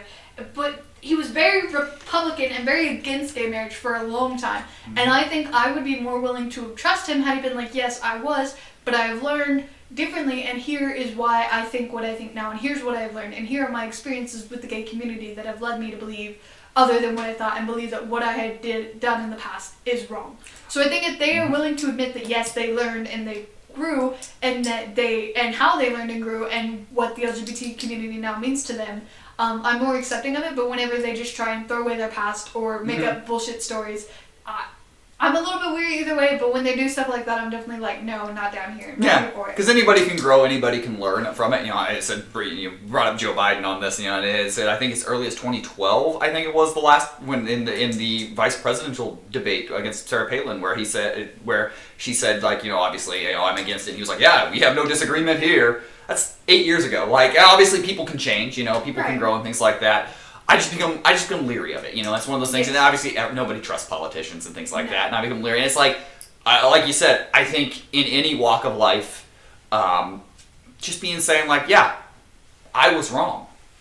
Don't try to make yourself as in the past of like, I was always doing that. Be like, I was wrong. And we just don't see that. You know, like I can say it right here. Like, look, up until I was 23, 24, I would not accepting in a lot of these things. And like I said, I can say it. I was wrong. Like, flat out wrong, you know? I used to be super homophobic, and that was not okay. And then I grew up in a really small town, 2,000 people, there was like one black family. Yeah. So racist jokes would go around a lot, and I wouldn't understand why they were wrong. But I understand it now, and I understand where I was wrong, and I can admit, yes, what I would say when I was like 11 and 12, living in this town where things like that were normal, it was wrong, and the way that we all viewed that was wrong. And learning, and I think that's where we just have to be able to learn and yes, accept. You gotta be able to grow as a person. You can't pretend like you've never done anything wrong, because the whole point of making mistakes is that you can learn from them, and you can later say, yes, I did that, I was wrong, and I'm so sorry for. I think that's where the quote unquote cancel culture, where people get upset at that, and I think some of it does go too far in certain things, but where people are digging up past, it's where it wouldn't hurt people if all they did is they could say like, yeah, I did that. That's my mistake. But you see all the evidence here now why I am not that. I saw an interview recently, or it wasn't an interview, it was a tweet, and it was the creator of Sesame Street, and he was talking about Bert and Ernie, and he said that he had watched an interview where someone said that they thought Bert and Ernie were gay, and he was like, I don't see that, and I don't get why he felt the need to say that, or why he felt the need to put a sexuality on these characters. And then later, he retweets it, and he's like, I've been looking at all the comments on this tweet, and I now understand why it is important for people to view Bert and Ernie as gay, and why it was helpful for them when they were younger. As a straight man, I never visualized Bert and Ernie as gay, and even if I tried to write it like that, it wouldn't have been accurate, because I would not have understood what it would have meant to people and what I was trying to get it to mean. So he was like, I appreciate all of you guys telling me and helping me learn, and I realize now where I was wrong. And I appreciate that. And like the first time I saw the tweet, I was ready to be like, oh, but then I saw that he learned, and it's like, that is what we need to focus on. We need to focus on helping people grow and learn. And that's where I think it's okay, you know, like the digging up people's past and things like that, and just embrace it. Like, yeah, everyone's been a fuck up at one point in their life, you know. Take a second, admit it, move on. I've said some very homophobic things in the past. I've said some transphobic things in the past. They were not right, and I am so sorry for anyone that I hurt with those words, and I was very in the wrong with them, and I understand now why I was in the wrong with them. Yeah. I think that's a pretty good place to end on that. Yeah. Love each other. Yeah. Be gay, do crimes. Yes. Remember, from this day forward, if you are a lesbian, you will not be visible. You can steal all you want. Be gay, do crimes. But yeah, thank you everybody for coming out and joining. This was nice. We had some good conversation, good chats here. I only got told to shut up once, so you know, we'll gotta work on it. I'll tell you to shut up more next time. That's fair. Hey Sean, shut up. Well, thank you, Christina, for being you and being visible and being here. We love you and appreciate you.